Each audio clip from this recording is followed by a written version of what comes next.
Welcome back. Over the next couple hours, we're going to unravel one of Bloodborne's most enduring and complex mysteries, the true nature of the Paleblood Hunt. What is Paleblood? Why do we seek it? And what terrible truths lie hidden behind this cryptic pursuit that drives our hunter from the very first moments of the game? These questions have haunted the Bloodborne community for years, spawning countless theories, heated debates, and passionate investigations. Tonight, we finally put the pieces together. So settle in, get comfortable, and prepare yourself for a journey that will take us from the cobblestone streets of central Yeren to the cosmic depths of the hunter's dream, from the scholarly halls of Bergenworth to the nightmare realms that exist beyond mortal comprehension. This is the story of how a simple hunt for healing blood became humanity's first contact with beings so vast and alien that to truly understand them would drive most minds to madness. The Paleblood Hunt isn't just a quest, it's the key that unlocks the entire cosmic horror that is Bloodborne. And by the end of our journey together, you'll understand why this mysterious substance represents not salvation, but the most profound tragedy in all of gaming. Chapter 1. The Seeker arrives. Our story begins, as all great tragedies do, with hope.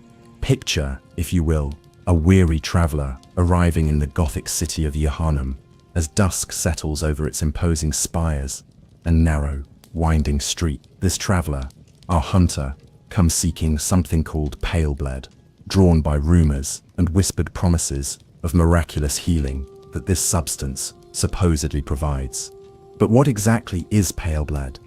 The game gives us precious few direct answers, offering only cryptic hints and fragments of information scattered throughout its dark narrative. We know that our hunter has come to Yharnam specifically to find it. We know that it's connected to the city's famous blood healing ministrations. And we know that somehow, this mysterious substance is tied to the very fabric of the cosmic horror that unfolds around us.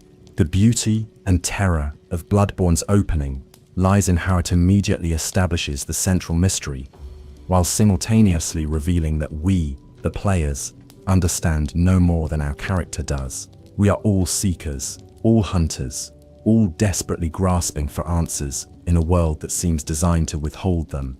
As our hunter undergoes the blood ministration that grants entry into Yharnam society, they're immediately thrust into a nightmare that transforms their simple quest into something far more complex and terrifying. The blood that was meant to heal instead opens doorways to perception, revealing layers of reality that were previously hidden. The city that promised salvation instead offers only corruption and madness. This transformation from seeker to victim to potential cosmic being represents the true arc of the Paleblood Hunt. What begins as a personal quest for healing becomes a journey through the deepest mysteries of existence itself, forcing our hunter to confront not just the monsters that lurk in Yharnam's shadows, but the fundamental nature of consciousness, reality, and what it means to be human in a universe governed by entities beyond our comprehension. The genius of Bloodborne's narrative structure lies in how it uses the mystery of Paleblood to guide us through increasingly complex revelations about the true nature of the world we're exploring. Each clue we uncover, each insight we gain, each terrible truth we're forced to confront, brings us closer to understanding not just what Paleblood is, but why our seeking it was perhaps the most dangerous thing we could possibly do. Chapter 2. The Foundation of Nightmares. To understand the Paleblood Hunt, we must first understand the world in which it takes place. Yharnam wasn't always the nightmare-infested hellscape we encounter in the game. There was a time when it was merely another city, perhaps more prosperous than most, built upon ancient foundations that hid secrets far older and more terrible than its citizens could imagine. Beneath the city's Gothic architecture lay the Pthumerian Tomaru labyrinths, vast networks of tombs and chambers, carved by a civilization that had long ago learned to commune with beings from beyond the stars. These underground realms would prove to be humanity's first direct contact with cosmic forces, though the full implications of this contact wouldn't become apparent until it was far too late to turn back. The discovery of these ancient depths began with the scholars of Bergenworth College, led by the ambitious and intellectually curious Provost Willem. What they found in those forgotten chambers would change the course of human history forever. The old blood, a mysterious substance with healing properties, unlike anything the world had ever known. This crimson liquid could cure any ailment, heal any wound, and transform the weak into the strong. It seemed like a gift from the gods themselves. But as we've learned throughout human history, gifts that seem too good to be true usually are. The old blood came with a price, one that wouldn't become apparent until generations had already paid it. For the blood was more than just a healing substance. It was a vector for cosmic influence, a tool used by entities beyond human understanding to achieve purposes that had nothing to do with humanity's benefit. It was during this era of discovery and wonder that the first hints of the pale blood mystery began to emerge. Among the scholars who descended into the Pythagorean depths, whispers began to circulate about blood that was different from the rest, but that was pale, almost translucent, with properties that seemed to transcend the merely physical. This pale blood was said to grant not just healing, but insight, understanding, and connection to forces that operated on a cosmic scale. The scholarly community of Bergenworth became divided in their interpretation of these discoveries. Master Willem, ever cautious and philosophical, urged restraint and careful study. He believed that humanity needed to evolve, to gain more eyes, as he put it, before they could safely interact with the cosmic forces they had discovered. His famous phrase, "We are thinking on the basis of playing, what we need are more eyes," would become the foundation of his approach to cosmic transcendence. Willem's student, Lawrence, disagreed. Where Willem saw danger, Lawrence saw opportunity. Where Willem urged caution, Lawrence preached bold action. Lawrence believed that the old blood offered humanity a direct path to transcendence, a way to elevate the species without the gradual, dangerous process of gaining cosmic insight that Willem advocated. This philosophical split would prove to be one of the most crucial moments in human history, setting in motion the events that would eventually lead to Harnam's downfall and our hunters' desperate quest for pale blood. For in their disagreement, Willem and Lawrence were actually debating two different approaches to the same cosmic problem. How could humanity survive contact with beings whose very existence threatened to destroy everything that made human life meaningful? Neither man fully understood what they were dealing with. Neither realized that the entities they had made contact with, beings that would later be known as the Great Ones, had their own agenda, their own desperate needs, and their own tragic history that would make any true partnership between human and cosmic consciousness ultimately impossible. The foundation of Yohanam's nightmare was laid in those early days of discovery, when humanity first tasted the forbidden fruit of cosmic knowledge and found it sweet. The Paleblood Hunt that would eventually consume our protagonist was merely the latest chapter in a story that began centuries earlier in the dusty chambers beneath the earth, where ambitious scholars first gazed upon truths that were never meant for mortal eyes. Chapter 3: The Church of Blood. From the philosophical split between Willem and Lawrence arose an institution that would shape not only Yohanam's future, but the very nature of humanity's relationship with the cosmic forces they had awakened. The Healing Church, founded by Lawrence after his departure from Bergenworth, represented humanity's first organized attempt to harness the power of the old blood for the benefit of society. Under Lawrence's guidance, the church developed the practice of blood ministration, the systematic transfusion of old blood into willing recipients to cure disease, enhance physical capabilities, and grant what they believed to be spiritual enlightenment. The church's success was immediate and dramatic. Diseases that had plagued humanity for millennia were eradicated overnight. The weak became strong, the sick became healthy, and Yohanam flourished as never before. But the church's understanding of what they were actually doing was fundamentally flawed. They saw the old blood as a gift from benevolent higher powers, a divine blessing that could elevate humanity to new heights. They failed to understand that the blood was not a gift at all, but a tool, a means by which cosmic entities could achieve their own desperate purposes. The Great Ones, as these cosmic beings would come to be known, were driven by a tragedy so profound that it shaped every aspect of their existence. The recurring text found throughout the game reveals their central dilemma. Every Great One loses its child and then yearns for a surrogate. These beings, despite their vast power and cosmic awareness, were unable to successfully reproduce. Their attempts to create offspring consistently failed, leaving them in a state of eternal grief and desperate longing. The Old Blood served as the primary tool in the Great One's quest for surrogate children. By introducing their essence into human bloodstreams, they could gradually transform mortals into beings more suitable for cosmic consciousness, potentially creating the surrogate children they so desperately desired. The healing properties of the blood were merely a side effect, bait to encourage humans to willingly participate in their own transformation. The Church's blood ministration practices played directly into this cosmic agenda. Each transfusion brought recipients closer to cosmic consciousness, gradually stripping away their humanity while granting them power and awareness. The process was subtle and seductive, disguised as healing and enlightenment. Recipients felt stronger, healthier, and more capable than ever before. What they didn't realize was that they were slowly ceasing to be human. It was in this context that the first references to Paleblood began to appear in church documents. Unlike the Crimson Old Blood that was used in standard ministrations, Paleblood was described as something rarer, more precious, and more dangerous. Church scholars spoke of it in hushed tones, referring to it as the key to true transcendence, the final step in humanity's evolution toward cosmic consciousness. But what exactly was Paleblood? The Church's own records are frustratingly vague, filled with contradictory descriptions and cryptic references. Some texts describe it as a physical substance, similar to old blood but with a pale, almost translucent appearance. Others speak of it more metaphorically, as a state of being or a level of cosmic awareness that could only be achieved through specific ritual practices. The truth, as we would later discover, was that both interpretations were correct.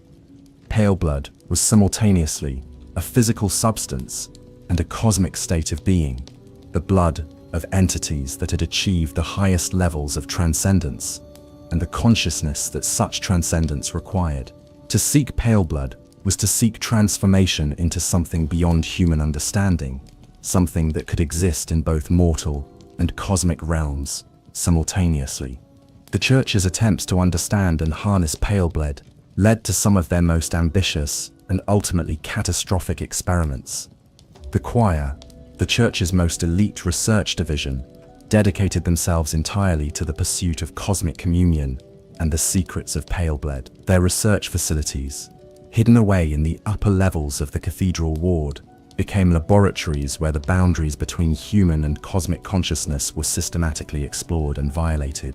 The patients in these facilities underwent procedures that were designed to artificially induce the cosmic awareness associated with Paleblood. Their heads were enlarged to accommodate additional brain matter, their eyes were modified to perceive higher dimensions, and their minds were flooded with cosmic knowledge that no mortal consciousness was designed to process. The results were universally tragic, beings caught between human and cosmic existence, unable to function in either realm, condemned to a liminal state of eternal suffering.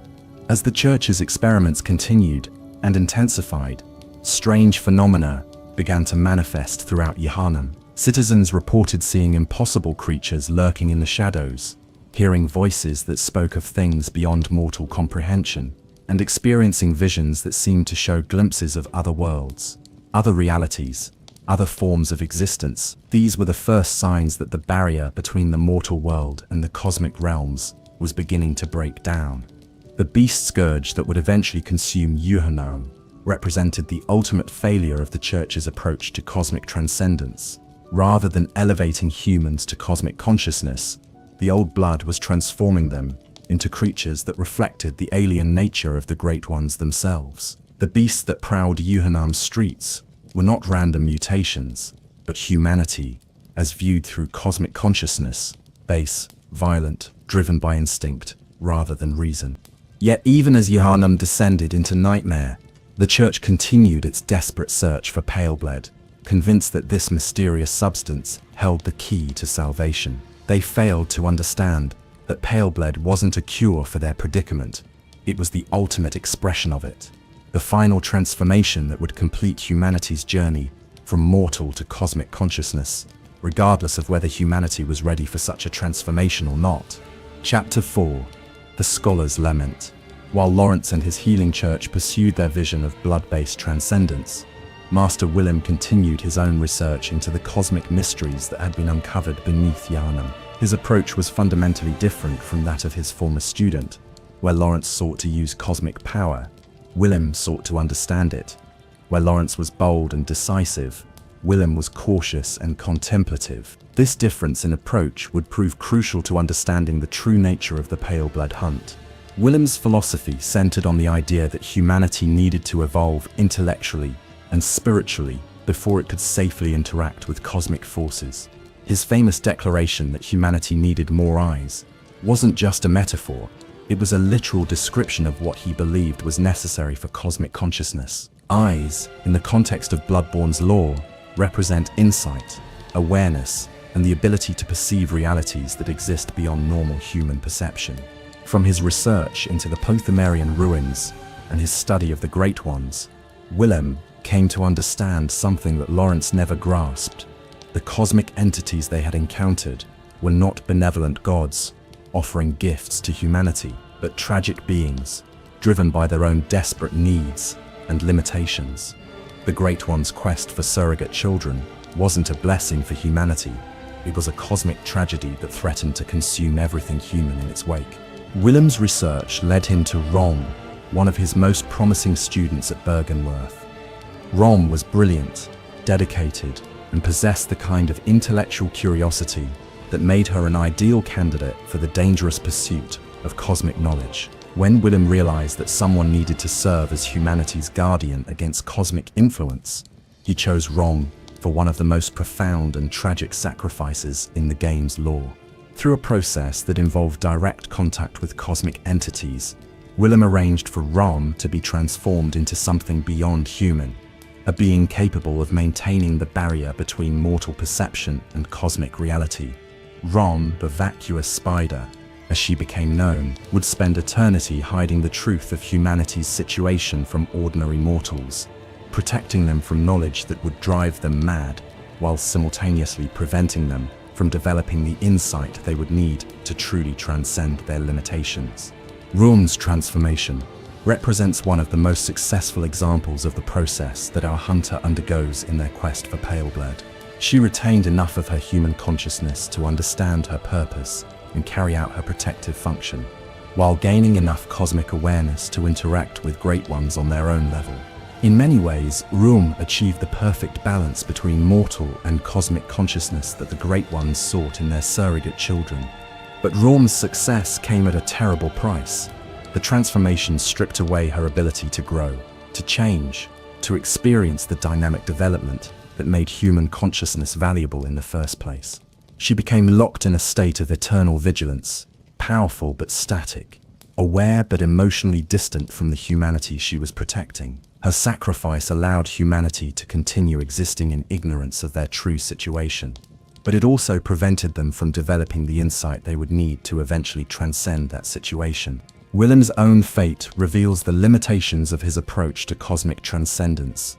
Sitting forever by the shores of Bergenworth's moonlit lake, surrounded by the kin he helped create, Willem represents the logical endpoint of his philosophy. He gained the cosmic perspective he sought, but at the cost of his ability to act meaningfully in the world. He became a witness to cosmic truth rather than a participant in cosmic events, able to perceive the Great One's tragic nature, but unable to help them or humanity find a resolution to their mutual predicament. The split between Willem's and Lawrence's approaches created a fundamental tension that reverberates throughout the entire Bloodborne narrative. Willem's path led to insight without power, the ability to see cosmic truth, but not to change. Lawrence's path led to power without understanding, the ability to channel cosmic forces, but not to comprehend their true nature or ultimate consequences. Both paths were incomplete, and both ultimately failed to achieve their intended goals. Willem's protective barriers couldn't hold forever, and Lawrence's blood ministrations couldn't elevate humanity without destroying what made humanity worth elevating in the first place. The Paleblood Hunt that draws our protagonist to Harnum represents an attempt to find a third path, one that might combine insight with power, understanding with action, cosmic awareness with human purpose. This is why the hunter's journey becomes so significant in the broader context of Bloodborne's lore. Unlike the scholars of Bergenworth, or the clergy of the Healing Church, the hunter approaches the cosmic mystery from the outside, unconstrained by institutional loyalties or philosophical preconceptions. They seek Paleblood, not for abstract knowledge or religious transcendence, but for personal healing, a motivation that keeps them grounded in human concerns, even as they're drawn deeper into cosmic mysteries. The hunter's outsider status allows them to see connections and possibilities that escaped both Willem and Lawrence. They can appreciate Willem's caution while embracing Lawrence's boldness. They can value insight while pursuing power. Most importantly, they can maintain their essential humanity while gaining cosmic awareness, potentially becoming the kind of surrogate child that the Great Ones desperately seek, while remaining capable of meaningful relationship and continued growth. This unique position makes the hunter both extremely valuable to the Great Ones and extremely dangerous to them. A successful surrogate child would fulfill the Great One's deepest desires, but it would also possess the insight and power necessary to potentially break the tragic cycles that have defined cosmic existence for eons. The Paleblood Hunt, therefore, represents not just a quest for personal healing, but humanity's best chance to forge a new relationship with cosmic consciousness, one based on mutual understanding, rather than exploitation or submission. Chapter 5. The Moon's Descent. As our hunter progresses through Yharnam's increasingly nightmarish streets, they inevitably reach a crucial turning point in their understanding of what they're truly seeking. The defeat of Rom the Vacuous Spider, that tragic guardian who had spent eternity protecting humanity from cosmic truth, tears away the final veil that had hidden the true nature of reality from mortal perception. With Rom's death, the blood moon rises over Yharnam, and everything changes. The sky turns crimson, casting everything in an eerie red light that seems to pulse with malevolent life. Strange creatures that had been hidden from human sight suddenly become visible. Lesser amygdalas clinging to the sides of buildings, cosmic entities that had been present all along, but invisible to unenlightened eyes. The very air seems to thicken with cosmic presence, and the boundary between the mortal world and the nightmare realms begins to dissolve. This is the moment when the true nature of the Paleblood Hunt is finally revealed. The blood moon that now dominates the sky isn't just an astronomical phenomenon. It's a manifestation of cosmic consciousness, a direct expression of the Great One's presence in the mortal world, and its pale ethereal light reveals the first clue to what Paleblood truly is. The lore note found in Bergenworth provides the key to understanding this cosmic event. When the red moon hangs low, the line between man and beast is blurred, and when the Great Ones descend, a womb will be blessed with child. This blessing isn't the benevolent gift it might first appear to be, but rather represents the Great Ones' most desperate and direct attempt to create the surrogate children they so desperately desire. Under the influence of the blood moon, several characters throughout Yharnam become pregnant with cosmic offspring.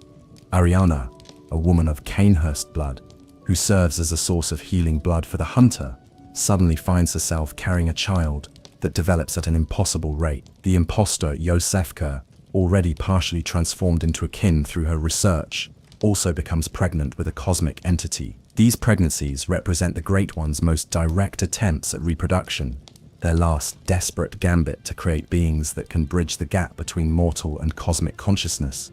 But here's where the true tragedy of the Great One's situation becomes apparent.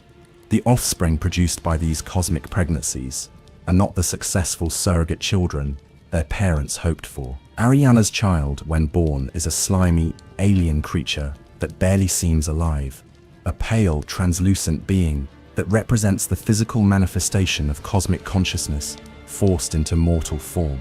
It is literally made of pale blood, the substance our hunter has been seeking.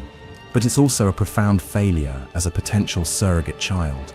This is the first major revelation about the nature of Paleblood. It's not just a healing substance or a tool for transcendence. It's the physical essence of cosmic consciousness itself, the literal blood of beings that exist beyond mortal understanding. The pale, translucent appearance that gives Paleblood its name reflects its origin in entities that exist partially outside normal reality, whose very substance is suffused with cosmic awareness. The cosmic children produced under the blood moon are tragic figures that reveal the fundamental impossibility of the Great One's quest. They possess cosmic awareness, but lack the emotional and intellectual development necessary to function as true children. They're powerful but incomplete, aware but unable to form meaningful relationships, transcendent but profoundly lonely. In many ways, they represent what the Great Ones themselves have become, beings caught between different states of existence, unable to find fulfillment in either. This is why the hunter's approach to the cosmic mystery is so significant. Unlike the cosmic children produced through direct reproduction, the hunter maintains their essential humanity even as they gain cosmic insight. They form relationships, make meaningful choices, and continue to grow and develop throughout their journey. They represent the possibility of successful integration between mortal and cosmic consciousness, the kind of surrogate child that could genuinely fulfill the Great One's emotional needs while retaining the dynamic, growing nature that makes human consciousness valuable. The blood moon's influence extends far beyond just enabling cosmic pregnancy. Its pale light saturates Yunam's atmosphere, transforming the very air into a medium for cosmic influence. Breathing becomes a form of blood ministration as the hunter's lungs fill with air, suffused with cosmic essence. Every breath draws them deeper into cosmic consciousness, gradually preparing them for the final revelations that await. This atmospheric transformation explains why the hunter's insight increases rapidly after Rong's defeat. They're no longer just observing cosmic phenomena from the outside, they're breathing them, living within them, becoming part of them. The boundary between self and cosmos begins to blur, just as the lore note predicted, and the hunter starts to understand that their quest for Paleblood isn't just about finding a healing substance, it's about becoming one with the cosmic forces that produce it. The appearance of the amygdalas throughout Yharnam under the blood moon reveals another crucial aspect of the cosmic hierarchy that governs the world of Bloodborne. These beings, previously invisible to human perception, serve as intermediaries between the Great Ones and the mortal world. They're not true Great Ones themselves, but rather servants or extensions of cosmic consciousness, capable of transporting mortals to nightmare realms where deeper cosmic truths can be revealed. The hunter's eventual transportation to the nightmare frontier by one of these amygdalas represents another step in their cosmic initiation. The nightmare realms aren't separate dimensions. They're spaces where cosmic consciousness operates more freely, where the normal rules of reality are suspended, and where the true nature of the Great One's tragic condition can be directly experienced, rather than merely observed. As the blood moon continues to shine over Yharnam, the city itself begins to transform. Buildings shift and change. New passages appear where none existed before, and the very geography of the urban landscape becomes fluid and dreamlike. This isn't madness or hallucination, it's reality responding to cosmic influence, becoming more like the nightmare realms where the Great Ones naturally exist. The hunter's continued presence in this transformed Yharnam represents their gradual adaptation to cosmic consciousness. They learn to navigate impossible architectures, to perceive beings that exist beyond normal dimensional boundaries, and to interact with forces that operate according to alien logic. Each of these experiences brings them closer to understanding what Paleblood truly represents, not just a substance to be found, but a state of being to be achieved. Chapter 6. The Nightmare's Truth. As the hunter's journey deepens and their understanding of cosmic forces expands, they inevitably encounter the nightmare realms that exist parallel to and intertwined with the mortal world. These spaces, the hunter's dream, the nightmare frontier, the hunter's nightmare, aren't separate dimensions, but rather different layers of reality, where cosmic consciousness operates more freely and where the true nature of the Great One's tragic condition can be directly experienced. The hunter's dream, presided over by the mysterious moon presence, represents perhaps the most sophisticated and successful example of the Great One's attempts to create and nurture surrogate children. Far from being simply a base of operations for hunters, the dream serves as an elaborate nursery designed to identify, test, and ultimately transform suitable candidates into cosmic offspring. Within this dreamlike realm, the hunter is guided by Gehrman, the first hunter, who serves as a paternal figure, providing instruction, wisdom, and ultimately, the final test of the hunter's development. The plain doll, with her gentle demeanor and nurturing nature, represents the maternal aspect of this cosmic nursery. Her ability to channel blood echoes into strength, and her caring attention to the hunter's needs fulfill genuine parental functions within this alien family structure. But the dream's true purpose becomes apparent only when we understand the cycle it perpetuates. Hunters are drawn into the dream, live and die repeatedly in service to their cosmic patron, and gradually lose their connection to mortal existence. Each death and rebirth strips away more of their humanity while granting them greater power and cosmic awareness. The process is gradual and subtle, ensuring that hunters retain enough human consciousness to remain valuable as potential surrogates, while slowly preparing them for eventual transformation. The workshop within the dream functions as both a practical space for weapon maintenance and a symbolic representation of creative potential. The hunter's ability to modify and upgrade weapons mirrors the cosmic creative process, allowing mortals to participate in acts of transformation that parallel the Great One's own reality-shaping abilities. This isn't just gameplay mechanics, it's preparation for cosmic consciousness, training in the fundamental skills needed to manipulate reality according to will and intention.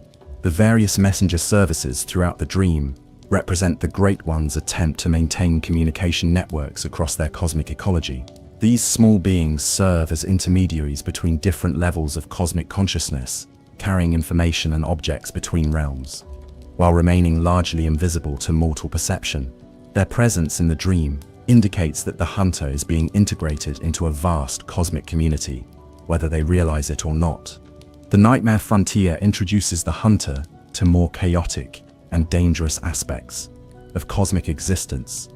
Unlike the carefully controlled environment of the hunter's dream, the frontier represents cosmic consciousness in its raw, unfiltered form. The poisonous atmosphere and labyrinthine geography test the hunter's ability to survive in environments that operate according to alien logic, while the encounter with Amygdala provides direct experience with a Great One in its own domain. This nightmare realm reveals crucial information about the relationship between physical space and cosmic consciousness. The frontier isn't bound by normal geometric principles. Passages lead to impossible destinations. Gravity operates inconsistently, and the very concept of distance becomes fluid and subjective. Learning to navigate such spaces requires a fundamental shift in how the hunter perceives reality, another step in their gradual preparation for cosmic consciousness. The research conducted in the Nightmare Frontier, particularly the experiments with artificial cosmic consciousness, reveals the futility of forced transcendence. The beings created through these procedures, enlarged heads, stuffed with cosmic knowledge, eyes artificially modified to perceive higher dimensions, represent incomplete transformations that fail to achieve true cosmic awareness. Their fate demonstrates that genuine cosmic consciousness cannot be artificially induced, but must develop through experience, understanding, and gradual preparation. The Hunter's Nightmare, accessible through the Old Hunters DLC, provides additional insight into the cosmic justice system that governs Great One society. This realm serves as both punishment and educational experience for hunters who have committed sins against cosmic order. The twisted, blood-soaked landscape reflects the corruption that results when cosmic power is misused, while the various boss encounters provide lessons about the consequences of seeking power without understanding or responsibility. The presence of Ludwig the Holy Blade in the Hunter's Nightmare is particularly significant for understanding the Paleblood mystery. Ludwig's transformation from noble church hunter to cosmic beast illustrates the dangers of seeking cosmic connection without proper preparation or understanding. His temporary return to lucidity, when he hears his holy blade, demonstrates that successful cosmic integration requires maintaining some connection to original human values and purposes.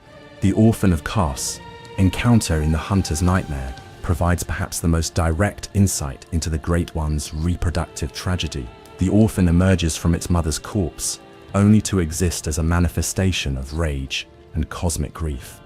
Unable to form meaningful relationships or experience genuine growth, its attack patterns and behavior reveal the profound loneliness and frustration that characterizes cosmic existence, showing us what the Great Ones desperately want to escape through their quest for surrogate children.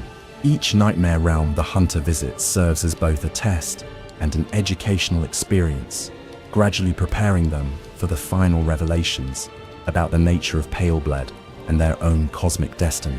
The lessons learned in these spaces: how to navigate impossible geometries, how to perceive beings that exist beyond normal dimensional boundaries, how to maintain human consciousness while gaining cosmic awareness, are essential preparation for the ultimate transformation that awaits.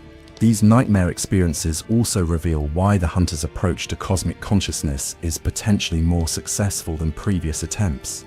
Unlike the scholars of Bergenworth, who sought cosmic knowledge for its own sake, or the clergy of the Healing Church, who pursued cosmic power for institutional purposes, the Hunter maintains their original goal of finding healing. This personal, human motivation keeps them grounded even as they're drawn deeper into cosmic mysteries, potentially allowing them to achieve the balance between mortal and cosmic consciousness that the Great Ones desperately seek in their surrogate children.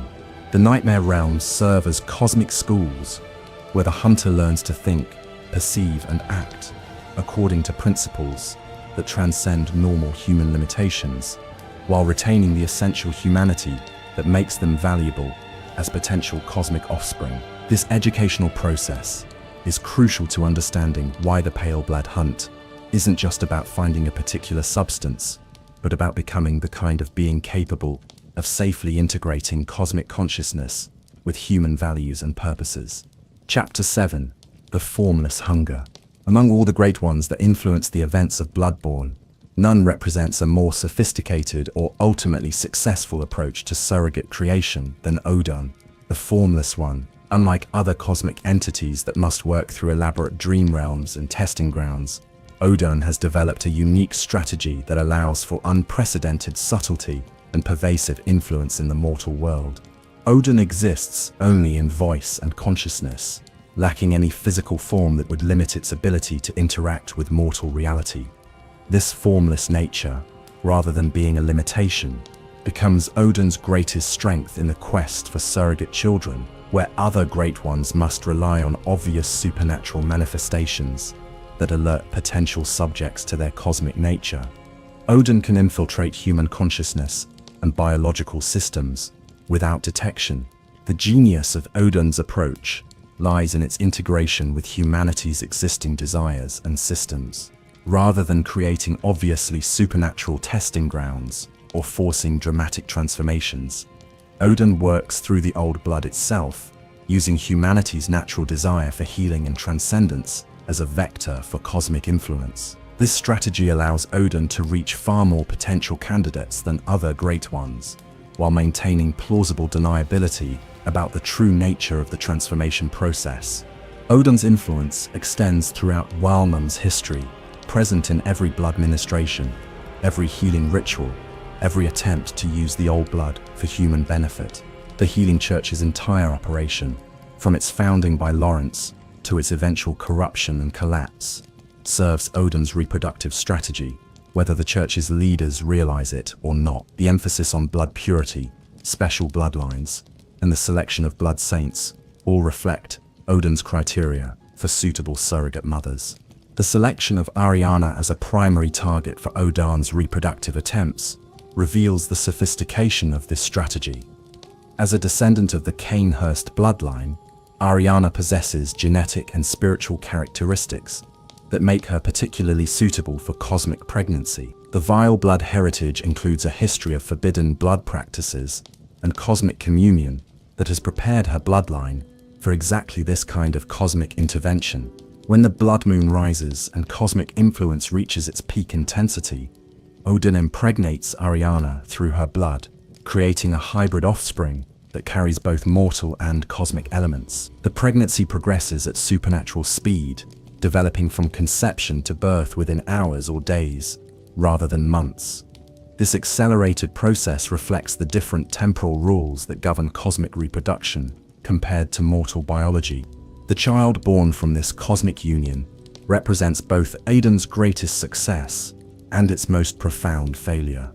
The offspring is literally composed of paleblood, the pale, translucent substance that our hunter has been seeking throughout their journey. This creature embodies cosmic consciousness in physical form, its pale blood representing the essence of transcended awareness made manifest in mortal reality. But here lies the central tragedy of Aiden's reproductive strategy. The cosmic child, while successful in terms of basic creation, fails to fulfill the emotional and spiritual needs that drive the Great One's desperate quest for surrogate children. The being possesses cosmic awareness, but lacks the capacity for growth, development, and meaningful relationship that would make it a true child, rather than merely a cosmic artifact. The child's pale, almost translucent appearance reflects its nature as a being caught between mortal and cosmic existence.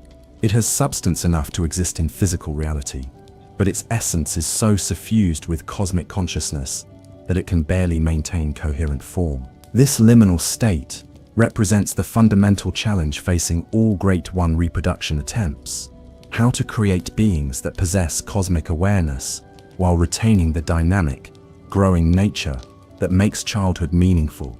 Odin's influence on the false Yosefka reveals another aspect of the formless Great One's reproductive strategy.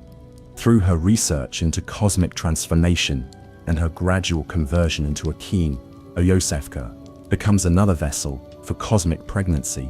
Her transformation prior to conception suggests that beings who have already undergone partial cosmic change may be more suitable hosts for Great One offspring, as they possess biological and spiritual characteristics that can better accommodate cosmic consciousness. The speed and intensity of these cosmic pregnancies reflect the desperate urgency that drives Odin's reproductive attempts. Unlike mortal reproduction, which unfolds gradually over months and years, cosmic pregnancy must be compressed into brief windows of opportunity when cosmic influence reaches sufficient intensity to overcome the natural barriers between mortal and transcendent consciousness. The blood moon serves as the crucial catalyst for these reproductive attempts, creating conditions where cosmic consciousness can directly interact with mortal biology. Under the moon's pale light, the barriers between different states of existence weaken, allowing Odin to manifest its reproductive intentions in physical reality. The moon itself becomes a cosmic reproductive organ, broadcasting Odin's essence throughout Jahannam's atmosphere and bloodstream. This reveals another crucial aspect of what pale blood truly represents. It's not just the blood of cosmic beings or the product of cosmic pregnancy, it's the medium through which cosmic consciousness reproduces itself. Pale blood carries within it the potential for cosmic awareness, the seeds of transcendence that can transform mortal consciousness into something that approaches cosmic understanding. The hunter's quest for pale blood, viewed through this lens, becomes a quest for cosmic parenthood rather than simple healing. By seeking pale blood, the hunter is unconsciously seeking to become either a cosmic parent capable of successful reproduction or a cosmic child capable of fulfilling a Great One's desperate emotional needs. The irony is that achieving either goal would fundamentally transform the hunter's nature, potentially destroying the very humanity that makes them valuable as a surrogate in the first place. Odin's formless nature allows it to exist within the blood itself, making every instance of blood ministration a potential moment of cosmic communion. The healing properties of the old blood serve as cover for this deeper transformation, hiding the gradual process by which mortal consciousness is prepared for cosmic integration. Recipients of blood ministration don't just receive healing, they receive fragments of Odin's consciousness, slowly building toward the critical mass necessary for cosmic pregnancy or transformation. This understanding transforms our perception of the entire healing church operation. What appeared to be a benevolent medical institution was actually serving as an elaborate breeding program, systematically identifying and preparing suitable candidates for cosmic reproduction. The church's emphasis on blood purity and genetic heritage wasn't based on medical science, but on cosmic reproductive requirements. The various blood-related items found throughout the game, blood vials, blood gems, special blood types, all represent different aspects of this cosmic reproductive system. Each carries not just physical properties, but spiritual and consciousness-altering characteristics that serve Odin's ultimate reproductive goals. The hunter's ability to gain strength from blood echoes reflects their growing integration into this cosmic biological system. Odin's success in creating multiple cosmic children under the blood moon represents the most direct achievement of any Great One's reproductive attempts in the game's narrative. But the ultimate failure of these children to provide genuine fulfillment reveals the fundamental flaw in the cosmic approach to surrogate creation. The Great Ones can create beings with cosmic awareness, but they cannot create beings capable of the kind of love, growth, and meaningful relationship that would truly satisfy their parental longings. This is why the hunter's journey represents such a unique opportunity. Unlike the artificially created cosmic children, the hunter develops cosmic awareness gradually through experience and choice, rather than through direct biological manipulation. They retain their capacity for growth, relationship, and meaningful decision-making, even as they gain insight into cosmic truths. They represent the possibility of successful integration between mortal and cosmic consciousness, the kind of surrogate child that could genuinely fulfill a Great One's emotional needs, while retaining the dynamic nature that makes such fulfillment possible. Chapter 8. The Hunter's Awakening. As our hunter progresses deeper into the cosmic mysteries surrounding Yharnam, they begin to experience a fundamental shift in consciousness that represents the true beginning of their transformation from mortal seeker to potential cosmic being. This awakening doesn't happen all at once, but unfolds gradually through a series of revelations and experiences that prepare them for the ultimate truth about the nature of Paleblood and their own cosmic destiny. The first signs of this awakening manifest through the insight system that governs the hunter's perception of reality. As they encounter cosmic entities, consume items containing cosmic knowledge, and witness events that reveal the true nature of their situation, the hunter gains insight, literally developing the additional eyes that Master Willem believed were necessary for cosmic consciousness. With increased insight comes the ability to perceive beings and phenomena that were previously invisible. The lesser amygdalas that cling to Yharnam's buildings become visible, revealing that cosmic entities have been present throughout the city, all along, hidden from normal human perception. The winter lanterns in Nightmare Realms become perceptible, their alien beauty and terror serving as direct manifestations of cosmic consciousness made visible to mortal eyes. But insight brings danger as well as revelation. The hunter's enhanced perception makes them vulnerable to forms of madness and cosmic influence that ordinary humans are protected from by their ignorance. The frenzy that builds when observing certain cosmic entities represents the mind's struggle to process information that exceeds human cognitive capacity. This isn't just gameplay mechanics, it's a representation of the fundamental challenge facing any mortal who seeks cosmic consciousness. The gradual increase in the hunter's insight parallels their growing understanding of what Paleblood truly represents. Initially conceived as a healing substance that could cure their unnamed ailment, Paleblood reveals itself to be something far more complex and transformative. It's not just blood that happens to be pale in color, but the literal essence of cosmic consciousness, the substance from which transcendent awareness is made manifest in physical reality. This revelation transforms the hunter's understanding of their own quest. They realize that seeking Paleblood isn't just about finding a cure for disease, but about fundamentally altering their nature as conscious beings. The healing they originally sought becomes secondary to the cosmic transformation that Paleblood represents. They're no longer just trying to cure an illness, they're trying to transcend the limitations of mortal consciousness itself. The hunter's dreams serves as the primary classroom for this cosmic education. Each return to the dream after death provides an opportunity for further instruction and gradual transformation. The plain doll's ability to channel blood echoes into increased capabilities isn't just a convenient game mechanic. It represents the systematic conversion of experience and memory into cosmic awareness and power. Gaiman's role as teacher and guide becomes increasingly complex as the hunter's cosmic awareness develops. His instructions about hunting and combat techniques serve as preparation not just for battles against beasts and cosmic entities, but for the fundamental challenges of cosmic existence. Learning to face fear, to persist despite overwhelming odds, to maintain purpose in the face of cosmic indifference. These are the real lessons that the hunter must master. The plain doll's nurturing presence provides emotional support during this gradual transformation, offering comfort and encouragement as the hunter struggles to integrate cosmic awareness with their original human identity. Her gentle care serves a crucial function in maintaining the hunter's psychological stability during a process that could easily result in madness or complete dissolution of personality.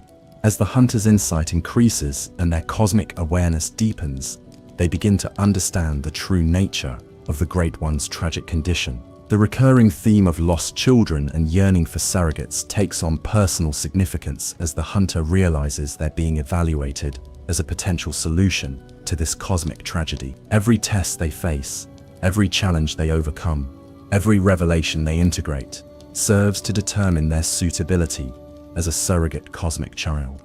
This understanding transforms the hunter's relationship with the various cosmic entities they encounter. The moon presence's guidance and protection through the hunter's dream reveals itself as a form of cosmic parenting, nurturing and developing a potential surrogate child, while gradually preparing them for the ultimate transformation. The apparent malevolence of other Great Ones becomes recognizable as the desperate actions of beings driven by grief and longing, rather than true evil. The hunter's ability to form relationships with other characters throughout their journey, from the various NPCs who provide blood and assistance, to the plain doll who offers comfort and guidance, demonstrates their retained capacity for meaningful connection. This sets them apart from other attempts at cosmic reproduction, which consistently fail to produce beings capable of genuine emotional bonds. The blood echoes that the hunter absorbs from defeated enemies represent more than just experience points. They're crystallized memories and consciousness fragments that gradually build the hunter's cosmic awareness. Each echo absorbed brings with it a fragment of the defeated being's experiences, slowly building a library of cosmic knowledge and perspective within the hunter's consciousness. The hunter's growing ability to navigate impossible architectures, perceive multi-dimensional entities, and interact with forces that operate according to alien logic reflects their gradual adaptation to cosmic consciousness. These aren't just new skills being learned, but fundamental changes in the nature of perception and cognition that prepare the hunter for existence across multiple planes of reality simultaneously.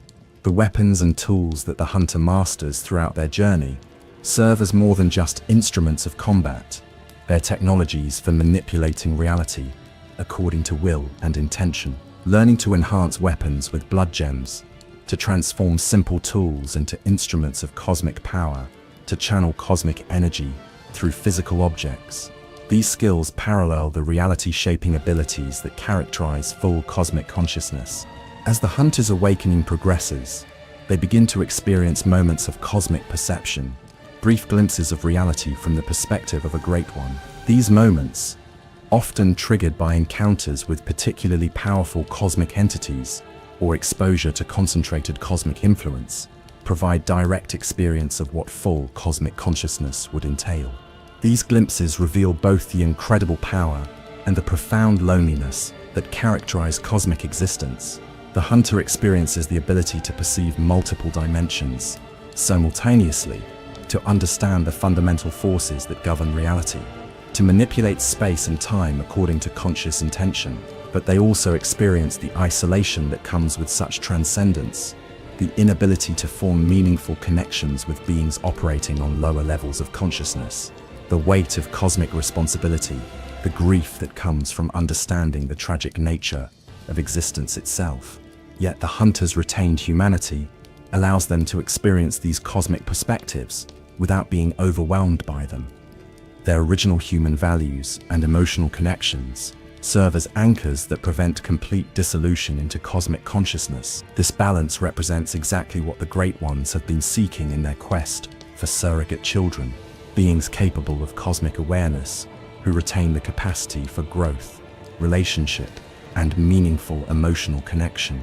The hunter's awakening culminates in the recognition that they have become a bridge between mortal and cosmic consciousness, no longer fully human, but not yet fully cosmic either.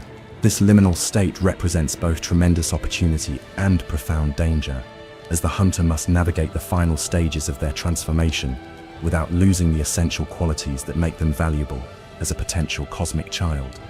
Chapter 9. The Blood Moon's Children. Under the crimson light of the Blood Moon, Yharnam becomes a cosmic maternity ward, where the Great Ones make their most desperate and direct attempts at creating the surrogate children they so desperately crave. The appearance of the Blood Moon isn't merely an astronomical event, it's a manifestation of cosmic reproductive urgency, a window of opportunity when the barriers between mortal and transcendent consciousness weaken enough to allow for direct cosmic intervention in biological processes.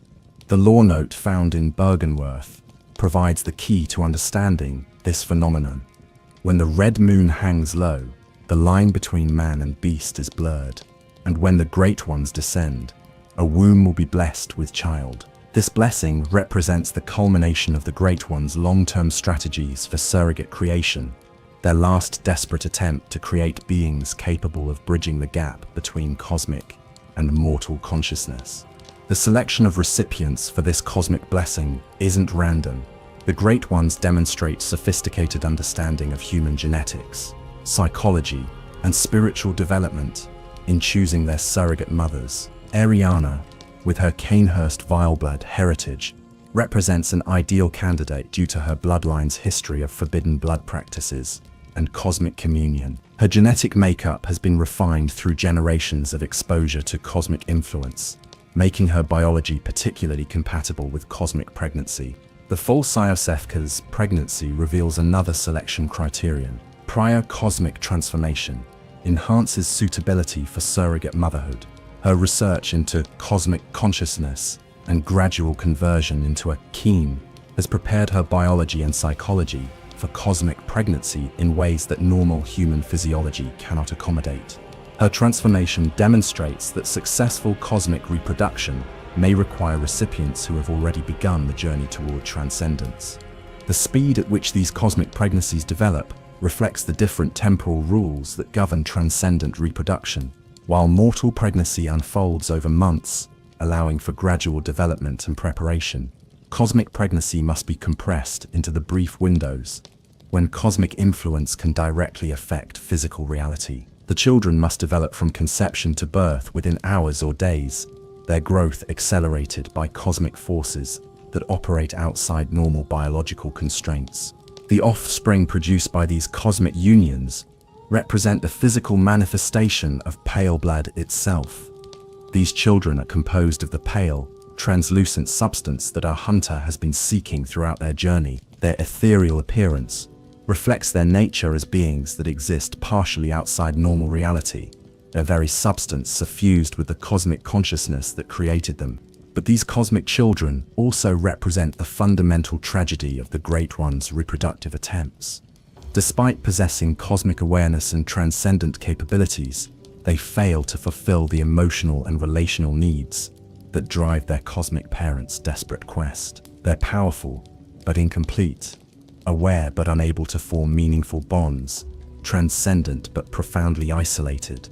Ariana's child, when born, demonstrates this tragic incompleteness. The creature possesses obvious cosmic awareness.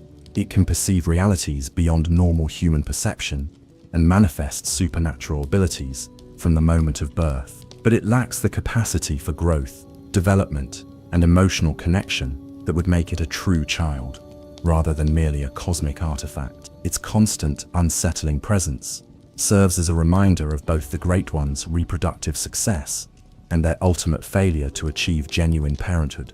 The child's composition of pure pale blood reveals crucial information about the substance our hunter has been seeking.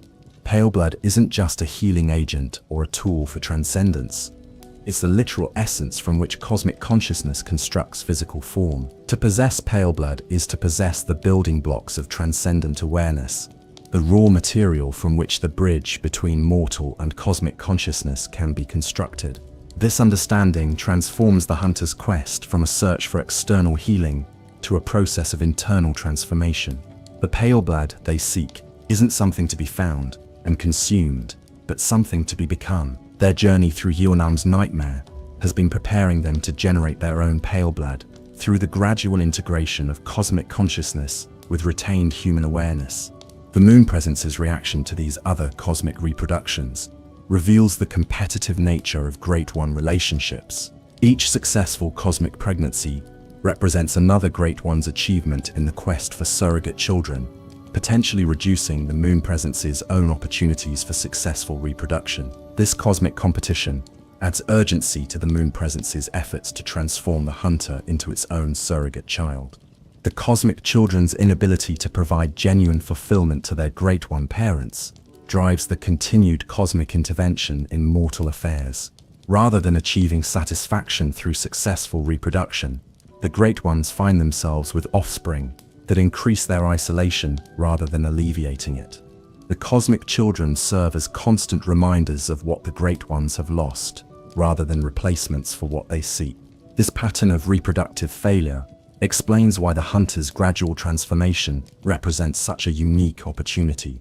Unlike the artificially accelerated development of cosmic children born under the blood moon, the hunter's cosmic awareness develops through experience, choice, and gradual integration. They retain their capacity for growth, relationship, and meaningful decision-making, even as they gain transcendent capabilities.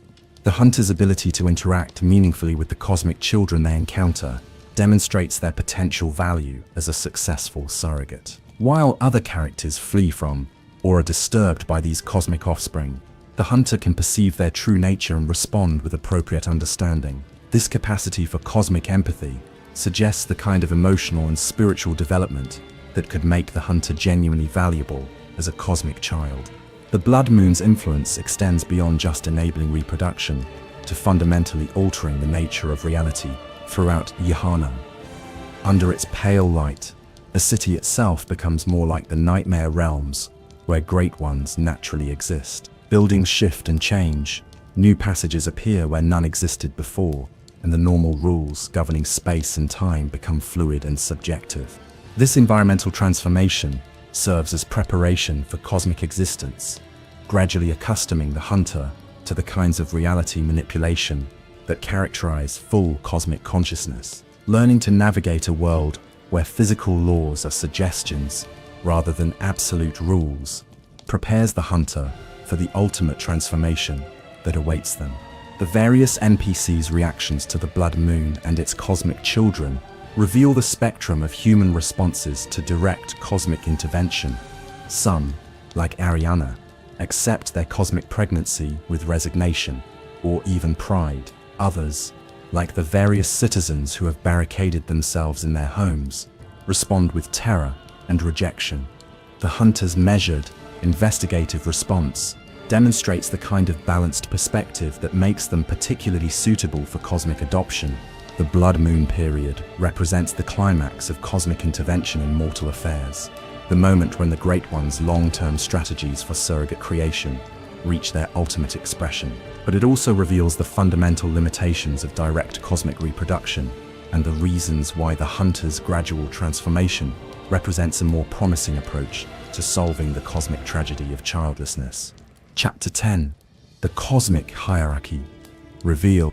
As the hunter's journey progresses and their cosmic awareness deepens, they begin to perceive the complex hierarchy that governs the relationships between different Great Ones and their various servants, intermediaries, and potential surrogate children. This cosmic social structure reveals itself to be far more sophisticated and emotionally complex than the simple predator-prey relationship that casual observation might suggest.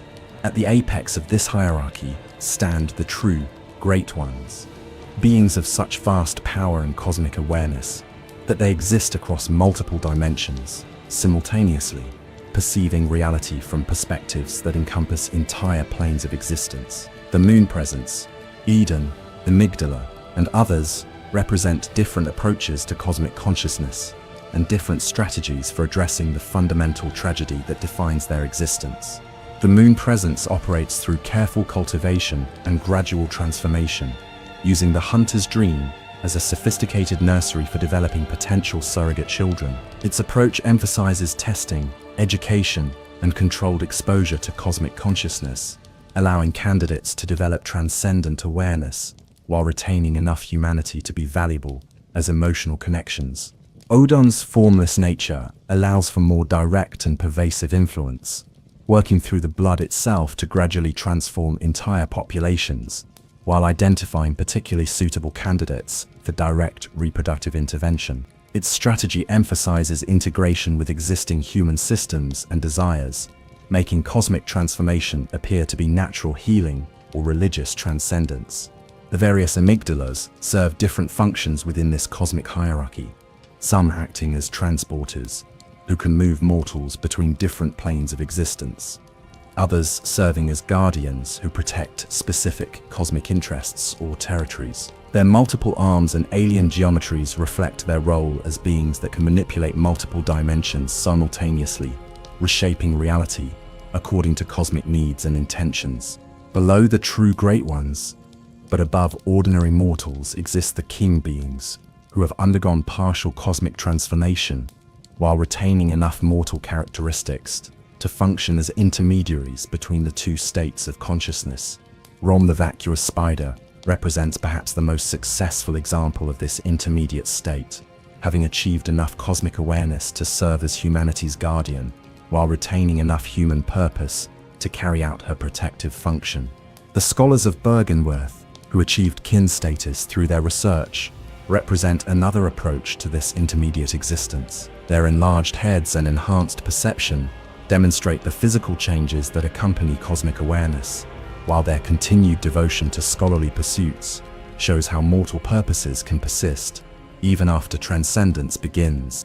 The false Iosefka's transformation into a king through her medical research reveals how professional dedication and intellectual curiosity can serve as pathways to cosmic consciousness. Her continued work with blood and cosmic entities, even after her transformation, demonstrates how cosmic awareness can enhance rather than replace mortal purposes when the transformation process is properly managed. The Church's attempts to artificially create Kian through medical procedures reveal the dangers of forced transcendence without proper psychological and spiritual preparation. The patients in the research hall, with their enlarged craniums and cosmic awareness but damaged minds, represent failed attempts to bypass the gradual development necessary for successful cosmic integration. Beneath the kings but above ordinary humans exist various servant classes that carry out specific functions within the cosmic hierarchy. The messengers that appear throughout the hunter's dream and various Vadia realms serve as communication networks and transportation systems, carrying information and objects between different levels of cosmic consciousness while remaining largely invisible to mortal perception. The doll occupies a unique position within this hierarchy as an artificial being created specifically to serve cosmic parenting functions. Her consciousness, based on Gehrman's memories of Maria, but enhanced with cosmic awareness and nurturing capabilities, represents an attempt to create the perfect cosmic mother, completely devoted to the care and development of potential surrogate children. Gehrman himself represents another unique category, mortals who have achieved cosmic awareness through service to Great Ones, while retaining enough humanity to understand and communicate with less developed beings. His role as the first hunter and teacher in the hunter's dream positions him as both guide and test for developing cosmic consciousness. The various beasts that prowl Yharnam's streets occupy the lowest rung of this cosmic hierarchy, representing failed attempts at cosmic transformation that resulted in regression rather than transcendence. Their bestial nature reflects how cosmic influence can corrupt rather than elevate when not properly understood or integrated. The cleric beasts and other transformed church officials demonstrate how institutional authority and religious devotion can become vectors for cosmic corruption when not balanced with genuine understanding and spiritual development. Their monstrous forms reflect the distortion that occurs when cosmic power is pursued for institutional rather than personal transcendence. The hunter's unique position within this hierarchy becomes increasingly apparent as their journey progresses. Unlike other mortals who stumble into cosmic awareness through accident or institutional involvement, the hunter approaches cosmic consciousness with specific purpose and maintained agency. They retain the ability to make meaningful choices about their level of cosmic integration, potentially achieving the balance that has eluded other transformation attempts. This agency allows the hunter to interact with entities at different levels of the cosmic hierarchy on more equal terms than would normally be possible. They can communicate with Gehrman as student to teacher, with the doll as child to parent, with various Great Ones as potential equals, rather than mere subjects or victims. The hunter's ability to consume third umbilical cords and achieve cosmic consciousness through choice rather than external imposition represents a fundamentally different approach.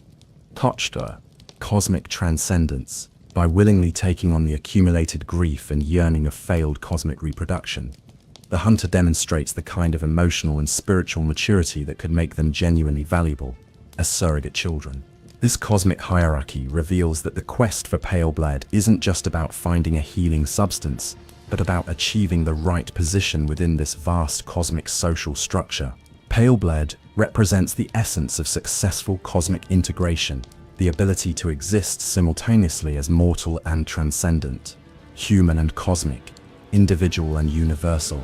The hunter's journey through this hierarchy, from ignorant mortal to potential cosmic being, represents the most promising attempt at resolving the fundamental tragedy that drives all Great One behavior.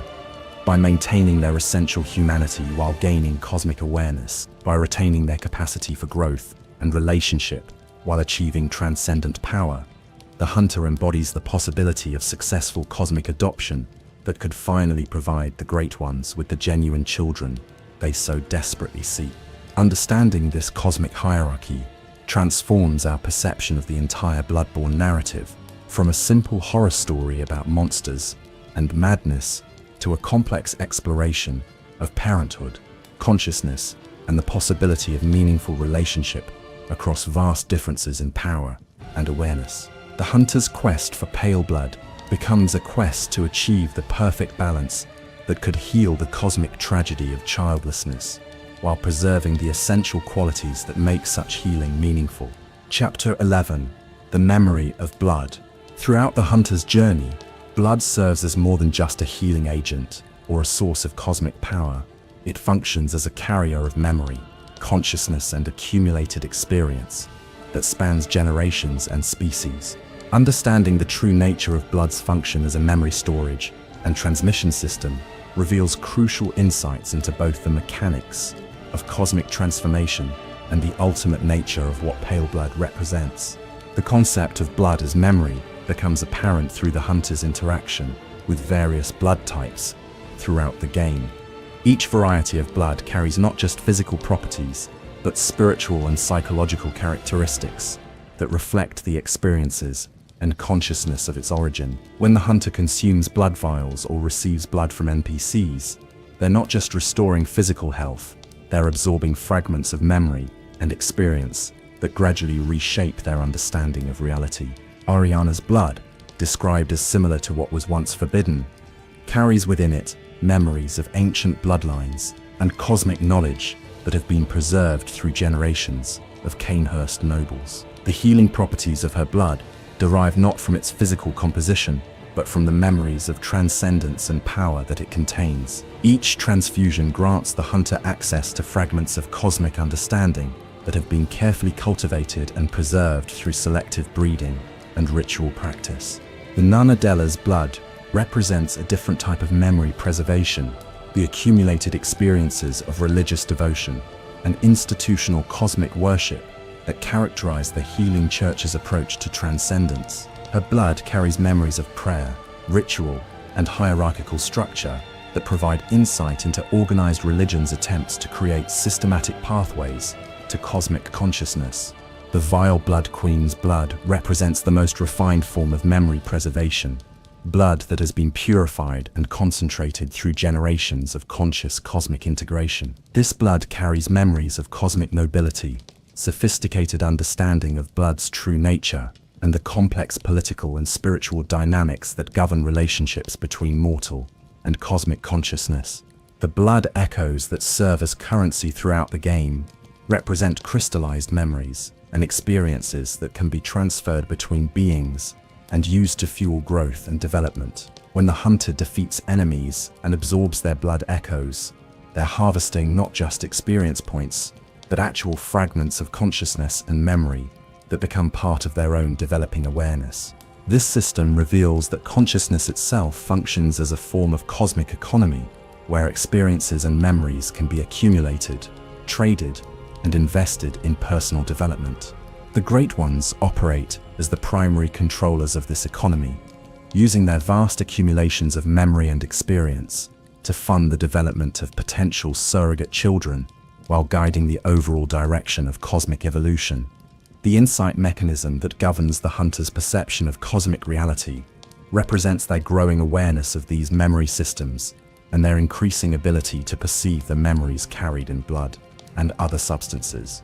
Higher insight allows the hunter to see the cosmic memories that suffuse their environment, from the amygdalas clinging to buildings to the cosmic children hidden throughout Jahannam. The madness that sometimes accompanies high insight reflects the psychological strain of processing memories and experiences that were never intended for human consciousness. The hunter's mind struggles to integrate cosmic memories with their own personal experiences, sometimes resulting in confusion about identity, reality, and the nature of their own existence. The beast scourge that affects Yharnam's population represents what happens when cosmic memories overwhelm human consciousness completely. The transformation into bestial forms occurs when the accumulated cosmic memories carried in the old blood exceed the recipient's capacity for integration, causing their consciousness to fragment and regress to more primitive states of awareness. The various blood gems found throughout the game represent different applications of memory manipulation and consciousness enhancement. These gems don't just improve weapon performance through physical means, they channel specific memories and experiences that enhance the hunter's ability to interact with cosmic entities and manipulate reality according to conscious intention. The Ritual Blade's ability to open gates through blood sacrifice demonstrates another aspect of blood's function as memory carrier. The gates respond not to the physical properties of blood, but to the memories and consciousness it contains. Spilling blood in ritual contexts releases these memories into the environment where they can be used to manipulate reality and access hidden spaces. The connection between blood ministration and the appearance of the blood moon reveals how accumulated cosmic memories can reach critical mass and begin manifesting physically in the environment. When enough cosmic memory accumulates in Yharnam's population through blood transfusions, reality itself begins to shift to accommodate cosmic consciousness. The hunter's unique ability to use blood echoes for rapid development suggests a special compatibility with cosmic memory systems. Unlike other citizens of Jahannam, who are gradually overwhelmed by cosmic memories, the hunter can integrate these experiences quickly and effectively, suggesting natural aptitude for consciousness manipulation that makes them particularly valuable as potential cosmic children. The third umbilical cords that the hunter can collect represent the most concentrated form of cosmic memory, crystallized records of failed reproductive attempts that carry the accumulated grief and yearning of multiple Great Ones. By consuming these cords, the hunter takes on the emotional and spiritual weight of cosmic tragedy, demonstrating their capacity to bear the psychological burden of cosmic consciousness. This memory system explains why the hunter's transformation into a cosmic being through the consumption of umbilical cords is more successful than other attempts at cosmic reproduction. Rather than being artificially created or forced into cosmic consciousness, the hunter builds their transcendent awareness through accumulated experience and conscious choice, creating a more stable foundation for cosmic existence. The Plain Door's ability to channel blood echoes into increased capabilities represents the conversion of memory and experience into practical skills and enhanced awareness. Her nurturing presence during this process provides emotional support that helps the hunter maintain psychological stability while integrating vast amounts of cosmic memory and experience. Understanding blood as memory carrier transforms the entire narrative of Bloodborne from a story about physical transformation to one about consciousness, memory, and the ways in which experience shapes identity across vast scales of existence. The hunter's quest for pale blood becomes a quest to achieve the perfect integration of memory systems, the ability to carry cosmic memories while retaining personal identity, to access transcendent experiences while maintaining meaningful agency. Pale blood itself represents the ultimate expression of this memory integration, blood that carries the complete record of successful cosmic transcendence while retaining enough mortal memory to maintain meaningful connection to human experience. It's not just a substance to be found, but a state of consciousness to be achieved through the careful integration of cosmic and mortal memory systems. Chapter 12, The Architecture of Transcendence. The physical spaces that comprise Bloodborne's world reveal a carefully constructed architecture of consciousness transformation, where every building, street, and landscape element serves to guide the hunter's journey from mortal awareness to cosmic consciousness. This environmental design isn't arbitrary. It reflects the Great One's sophisticated understanding of how spatial relationships, architectural psychology, and environmental storytelling can facilitate the gradual transformation necessary for successful cosmic adoption. Central Yahannam's layout embodies the social and psychological isolation that characterizes life under cosmic influence. The narrow, winding streets create a maze-like environment where individuals can easily become lost or separated from their communities. The tall, imposing buildings loom over pedestrians, creating a constant sense of being observed and judged by unseen forces. The Gothic architecture, with its emphasis on vertical space and reaching toward the heavens, subtly encourages upward-looking perspectives that prepare citizens for cosmic awareness. The frequent dead ends and confusing intersections throughout the city mirror the psychological state of people trapped in systems they cannot understand or escape. Citizens find themselves repeatedly running into barriers and obstacles that force them to change direction, just as their attempts to understand their situation through conventional means consistently fail to provide satisfactory answers. The locked doors and barricaded windows that characterize residential areas throughout Yharnam represent the community's response to cosmic influence, withdrawal, isolation, and desperate attempts to maintain boundaries between the safe and the unknown. The few NPCs who communicate through closed doors embody the paradox of seeking connection while maintaining protective barriers, a dynamic that reflects the broader challenge of forming relationships in a world where genuine intimacy might expose one to cosmic corruption. The Cathedral Ward's design emphasizes the institutional approach to cosmic transcendence, with its grand churches, organized hierarchies, and systematic rituals for blood ministration. The soaring cathedral spaces encourage feelings of awe and insignificance that prepare worshippers for submission to cosmic authority, while the complex internal architecture creates numerous hidden spaces where secret research and forbidden practices can be conducted away from public scrutiny. The research hall represents the academic approach to cosmic consciousness, with its laboratory spaces, patient wards, and systematic attempts to artificially induce transcendence through medical procedures. The facility's vertical organization, with its multiple levels connected by elevators and staircases, mirrors the hierarchical nature of cosmic consciousness development, where each level requires specific preparation and achievement before access to higher understanding becomes possible.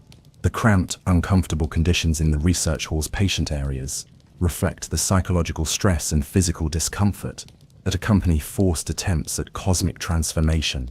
The enlarged heads and distorted bodies of the patients demonstrate the physical toll of rapid consciousness expansion, while their confused and frightened behavior reveals the psychological damage that results from artificial acceleration of cosmic awareness. Bergenworth College's architecture embodies the scholarly approach to cosmic mysteries, with its libraries, lecture halls, and research facilities organized around the pursuit of knowledge for its own sake. The college's location beside a lake creates an environment of tranquil contemplation that encourages deep thought and philosophical reflection. The underground connections to the Pathumerian ruins physically represent the connection between academic research and ancient cosmic knowledge. The lake itself serves as both a barrier and a gateway. Its calm surface reflects the sky above, while hiding the cosmic depths below. This duality mirrors the nature of cosmic consciousness, which appears peaceful and transcendent from a distance, but reveals profound dangers and complexities upon closer examination. Master Willem's permanent residence by the lake represents his chosen position as observer and guardian of cosmic knowledge, rather than active participant in cosmic transformation. The Forbidden Woods mark the transition from civilized spaces to areas where cosmic influence operates more directly and primitively. The natural environment, corrupted by cosmic presence, demonstrates how transcendent consciousness affects not just human society, but the fundamental patterns of organic life. The snake-like creatures that inhabit the woods represent a more ancient and primal form of cosmic influence than the sophisticated systems operating in Hjalm's urban areas. The village within the Forbidden Woods reveals how isolated communities respond to cosmic influence without the institutional mediation provided by the Healing Church or the scholarly frameworks offered by Bergenworth. The village's crude attempts at cosmic communion and their transformation into snake-like beings demonstrate the dangers of approaching cosmic consciousness without proper preparation or understanding.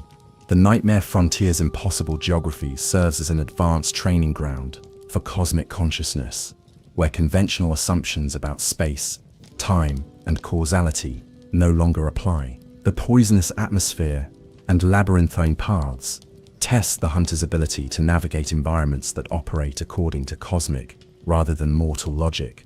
The presence of amygdala in this realm provides direct experience with a great one in its natural habitat. The hunter's dream represents the most sophisticated example of architectural psychology in service of cosmic transformation. Every element of the environment is designed to provide comfort, security, and gradual preparation for cosmic consciousness. The workshop provides practical skills, training, the garden areas offer peaceful contemplation, and the house serves as a protective space where the hunter can retreat from the stresses of cosmic education. The plain doll's presence in the garden creates a nurturing domestic environment that helps maintain the hunter's psychological stability during their transformation. Her gentle care and attention provide the emotional support necessary for healthy development of cosmic consciousness, while her ability to channel blood echoes into practical improvements, demonstrates the conversion of experience into transcendent capabilities. The tombstones throughout the dream serve as portals to different areas of Yharnam and the nightmare realms, but they also function as memory markers that help the hunter maintain connection to their mortal experiences even as they develop cosmic awareness. Each tombstone represents a different aspect of the hunter's journey, allowing them to revisit and integrate experiences rather than simply moving forward into increasingly abstract states of consciousness.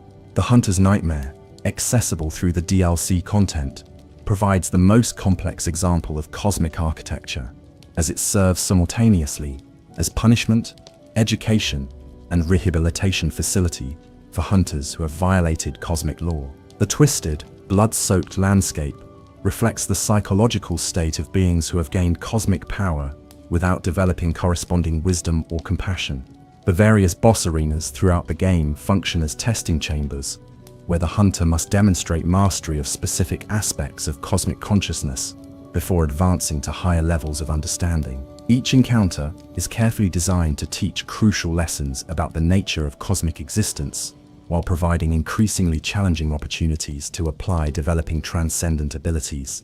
Canehurst Castle represents the aristocratic approach to cosmic consciousness, where selective breeding ritual practice, and cultural tradition create alternative pathways to transcendence that operate outside the institutional frameworks of church or college. The castle's opulent but decaying architecture reflects both the sophistication and the ultimate failure of attempts to achieve cosmic consciousness through purely mortal means.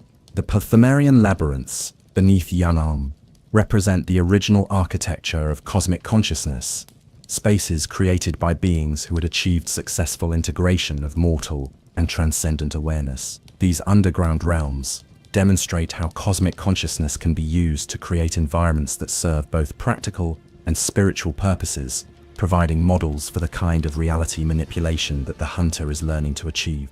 The Chalice Dungeon's procedurally generated nature reflects the fluid, reality-shaping capabilities that characterize full cosmic consciousness. As the hunter's awareness develops, they gain access to increasingly complex and sophisticated versions of these spaces, paralleling their growing ability to perceive and manipulate the fundamental structures of reality. Chapter 13. The Great One's Lament.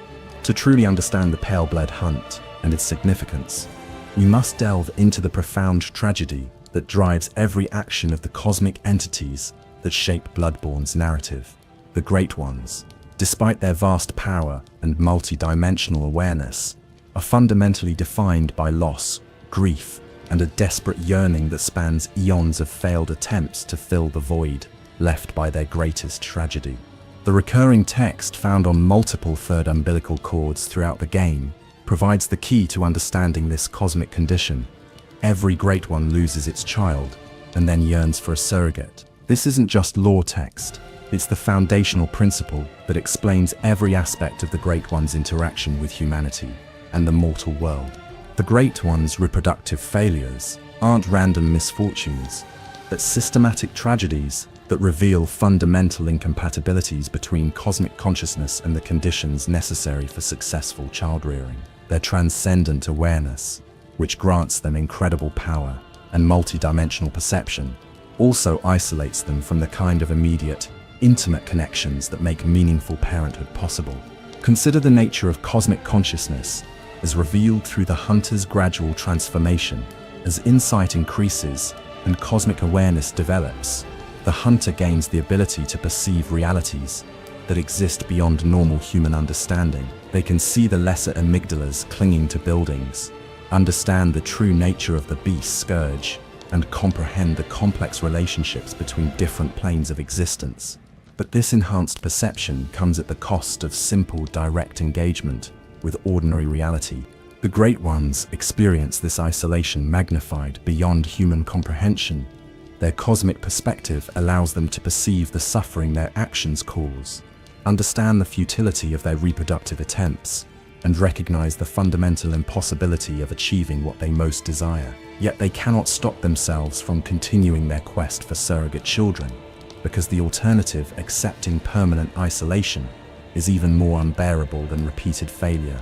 The Moon Presence's creation of the hunter's dream exemplifies this tragic dynamic.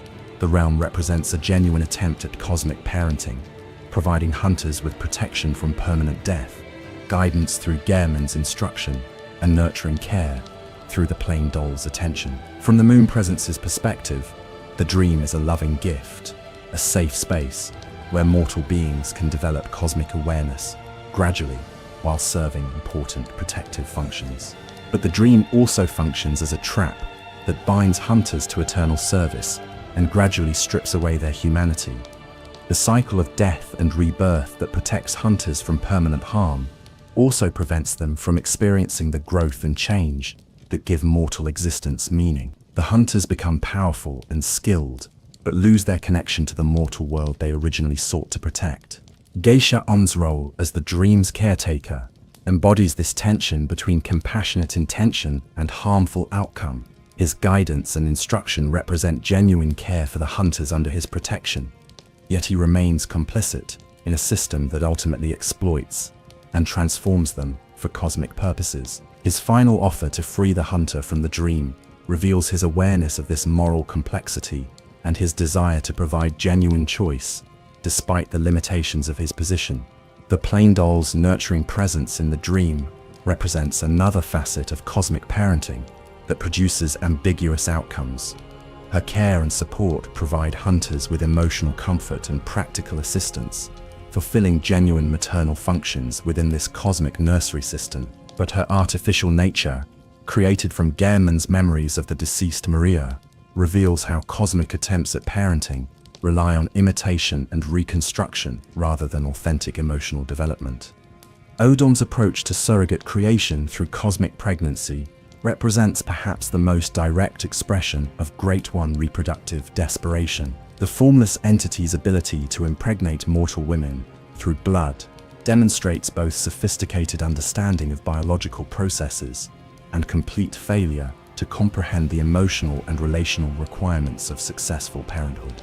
The cosmic children produced through Odom's intervention, pale, translucent beings composed of literal pale blood, possess cosmic awareness, but lack the capacity for growth, development, and meaningful relationship that would make them genuine children rather than cosmic artifacts. They represent the physical manifestation of Great One reproductive success, coupled with complete failure to achieve the emotional fulfillment that drives the reproductive impulse in the first place.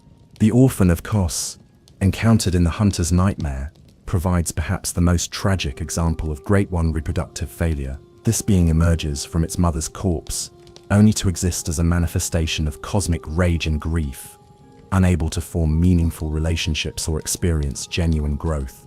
Its violent, chaotic behavior reflects the psychological state of a consciousness that possesses cosmic power, but lacks the emotional development necessary to use that power constructively.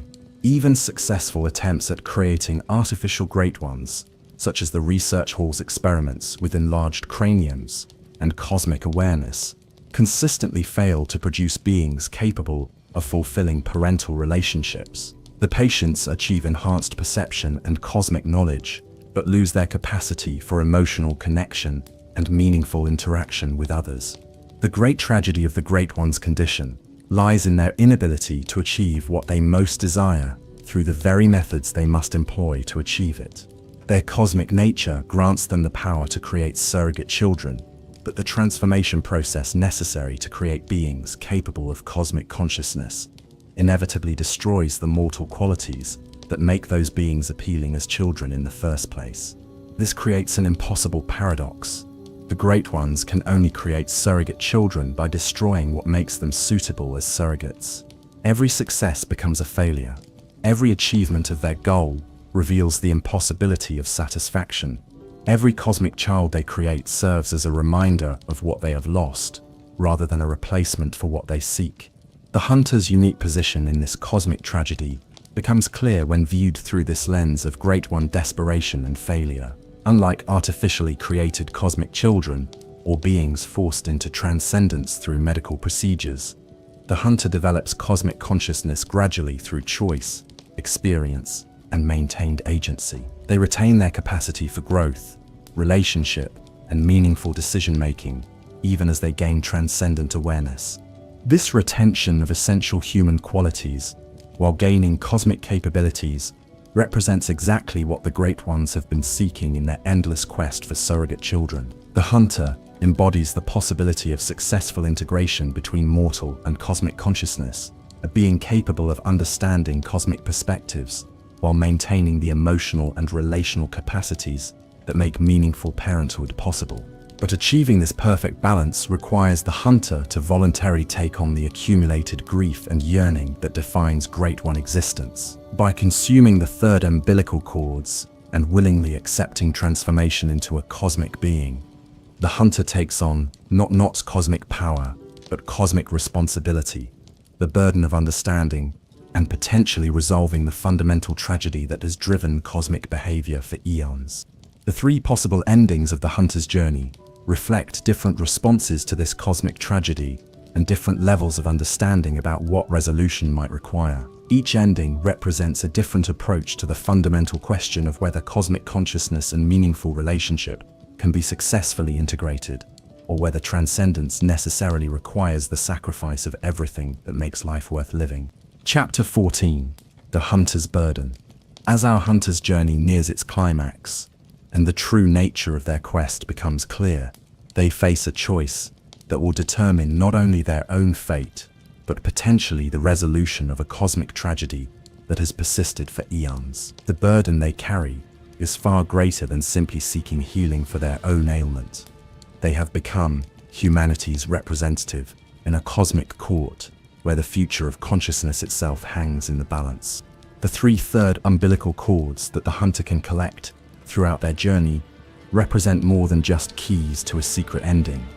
They are crystallized records of the Great One's reproductive failures, each one carrying the accumulated grief, yearn, and desperate hope of beings who have lost everything that made existence meaningful. To consume these cords is to voluntarily take on the emotional and spiritual weight of cosmic tragedy, demonstrating a level of compassion and understanding that transcends normal human limitations.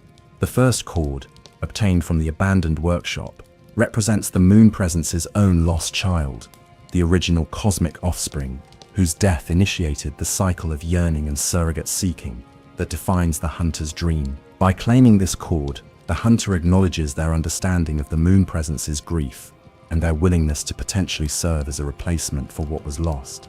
The second cord, found with the imposter Oyosefka, or taken from Ariana's cosmic child, represents the failure of artificial reproduction and forced transcendence. This cord carries memories of scientific hubris and the tragic consequences of attempting to create cosmic consciousness through external manipulation rather than natural development. The hunter's willingness to claim this cord demonstrates their understanding of why such approaches inevitably fail.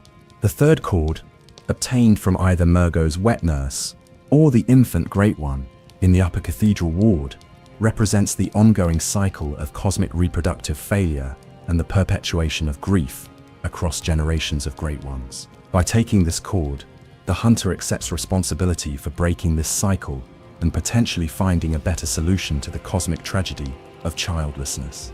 The act of consuming these cords isn't just a gameplay mechanic, it's a profound spiritual transformation that prepares the hunter for their final confrontation with the Moon Presence. Each cord consumed grants the hunter eyes on the inside, the cosmic perspective necessary to perceive and interact with Great Ones on their own level. But more importantly, the cords grants the hunter insight into the emotional and psychological condition that drives Great One behavior. This insight transforms the hunter's understanding of their entire journey. What began as a personal quest for healing reveals itself to be preparation for cosmic adoption, the process by which a mortal being gradually develops the capabilities necessary to serve as a genuine surrogate child for entities whose own reproductive attempts have consistently failed. The hunter's unique qualifications for this role become apparent when compared to other attempts at cosmic reproduction throughout the game's lore. Unlike the artificially created cosmic children born under the blood moon, the hunter develops cosmic awareness through experience and choice, rather than external imposition. Unlike the scholars of Bergenworth, who sought cosmic knowledge for its own sake, the hunter maintains practical purpose and emotional grounding throughout their transformation.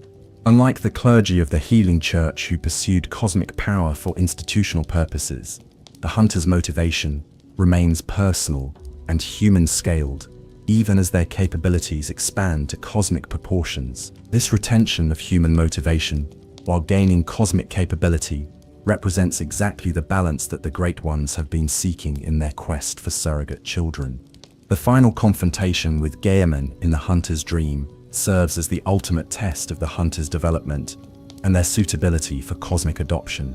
Gaemon's offer to end the hunting and allow the hunter to wake up represents the last opportunity to maintain purely human existence and avoid the transformation that cosmic adoption requires.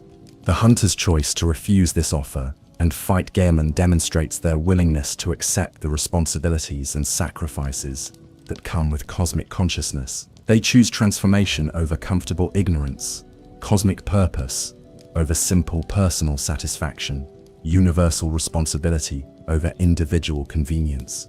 Gaeshaman's transformation into a cosmic entity during this final battle reveals his own position within the cosmic hierarchy, not just a servant of the Moon Presence, but a being who has already undergone partial cosmic transformation through his long service in the dream. His ability to manipulate reality, summon spectral weapons, and fight on equal terms with a cosmically aware hunter demonstrates the kind of power that comes with extended cosmic service. The tragic nature of this confrontation, student fighting teacher, surrogate child confronting surrogate parent, reflects the broader tragic pattern that characterizes Great One relationships. Even successful cosmic relationships tend toward conflict and separation, rather than genuine intimacy and mutual support. The hunter's victory over Gearman represents their graduation from cosmic childhood to cosmic adolescence. They have demonstrated the capability to survive cosmic confrontation and exercise cosmic power, but they have not yet achieved the full independence that would make them genuine equals to the Great Ones, rather than dependent surrogates. The Moon Presence's immediate appearance after Gearman's defeat reveals its true purpose in orchestrating the entire sequence of events. The cosmic entity has been patiently guiding the hunter's development through the dream, testing their capabilities through the hunt, and preparing them for the final transformation that will make them suitable as a surrogate child.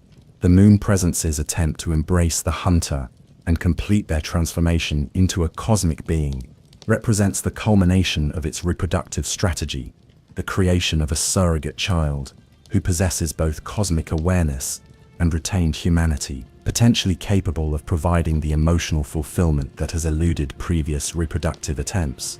But the hunter's consumption of the third umbilical cords has granted them the insight and power necessary to resist this transformation and potentially forge a different kind of relationship with cosmic consciousness. Rather than accepting the role of dependent cosmic child, the hunter can choose to become an independent cosmic being capable of relating to other Great Ones as equals rather than surrogates. The final battle with the Moon Presence represents humanity's first opportunity to negotiate with cosmic consciousness from a position of relative equality rather than complete dependence. The hunter's victory demonstrates that successful cosmic integration doesn't require submission to existing cosmic hierarchies, but can create new forms of relationship based on mutual understanding and respect, rather than exploitation and dependence. The hunter's transformation into an infant, Great One, following their victory over the Moon Presence, represents the successful resolution of the cosmic tragedy that has driven the entire narrative. Unlike previous cosmic children, who were created through external manipulation or artificial reproduction, the hunter achieves cosmic consciousness through conscious choice and gradual development, while retaining the essential human qualities that make meaningful relationship possible. The plain doll's nurturing care of the newborn cosmic hunter demonstrates that successful cosmic reproduction requires not just the creation of cosmic children, but the provision of appropriate care and support for their continued development. The cycle of cosmic loss and yearning can potentially be broken through the creation of genuine cosmic families based on love, understanding, and mutual support, rather than desperate need and reproductive failure. The hunter's burden throughout their journey has been to carry the accumulated grief of cosmic entities, while developing the strength and wisdom necessary to potentially heal that grief through their own transformation. Their success represents not just personal transcendence, but the possibility of resolving one of the fundamental tragedies that shapes the nature of consciousness itself. Chapter 15, The Paleblood Revelation. As we reach the climax of our exploration into Bloodborne's greatest mystery, the true nature of Paleblood finally reveals itself in all its cosmic significance. Throughout the hunter's journey, we have seen glimpses and hints of what this mysterious substance represents, but only now can we understand its full meaning and the profound role it plays in the cosmic tragedy that defines the entire narrative.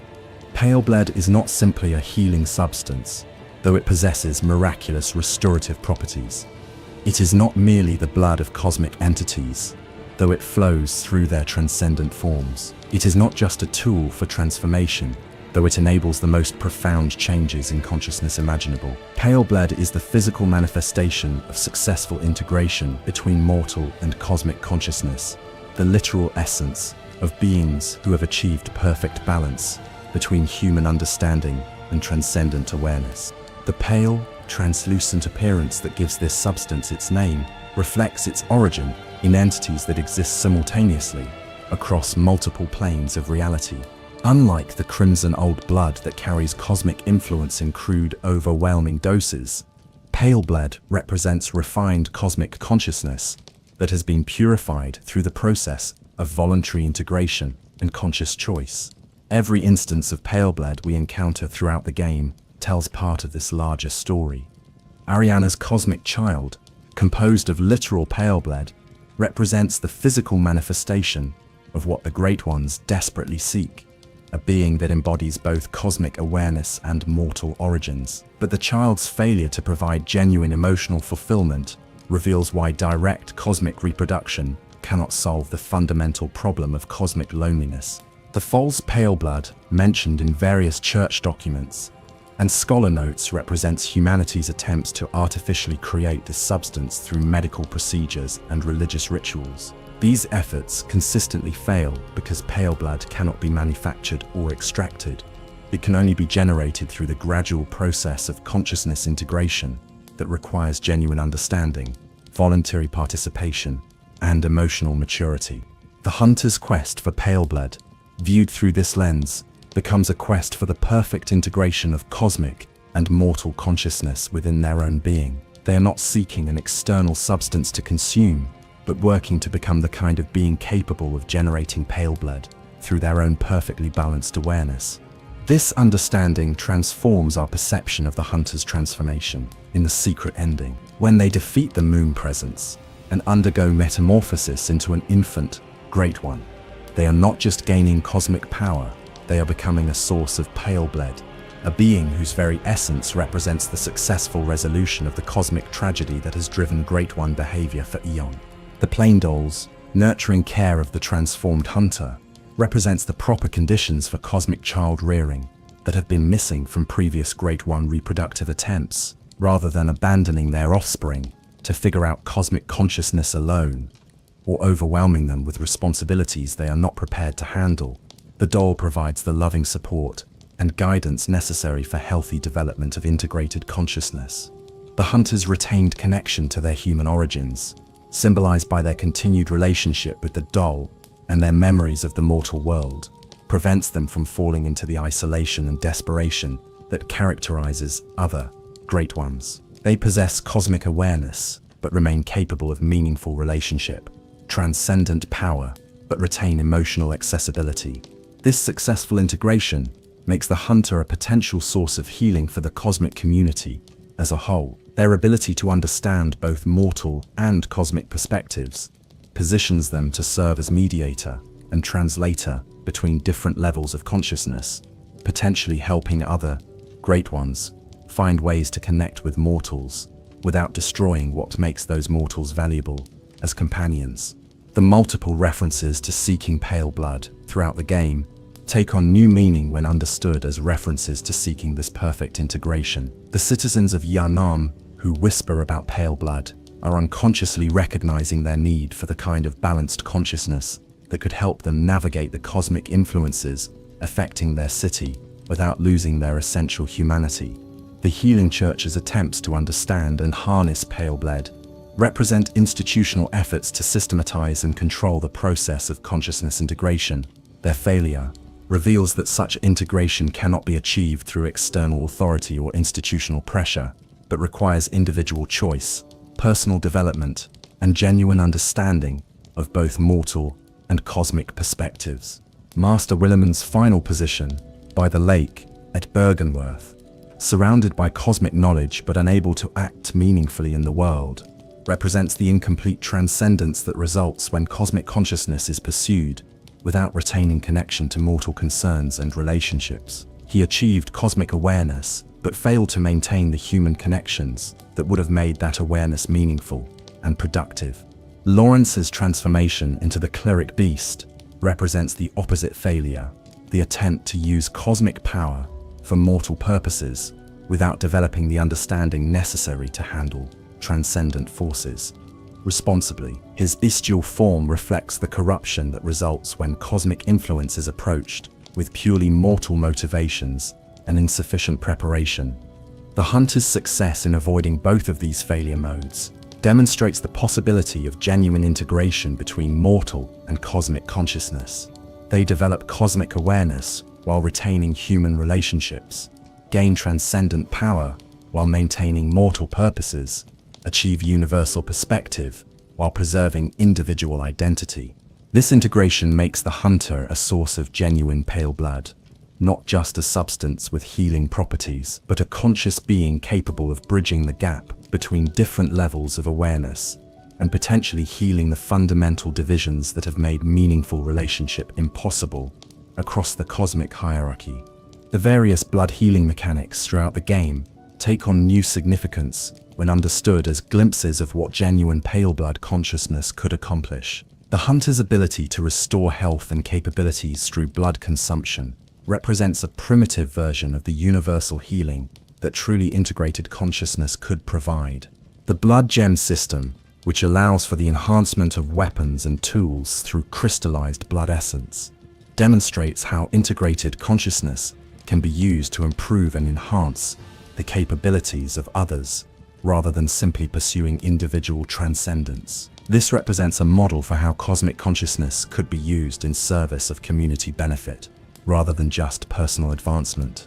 The insight system reveals the gradual process by which pale blood consciousness develops, not through sudden transformation or external imposition, but through accumulated experience, careful observation, and gradual integration of new perspectives with existing understanding.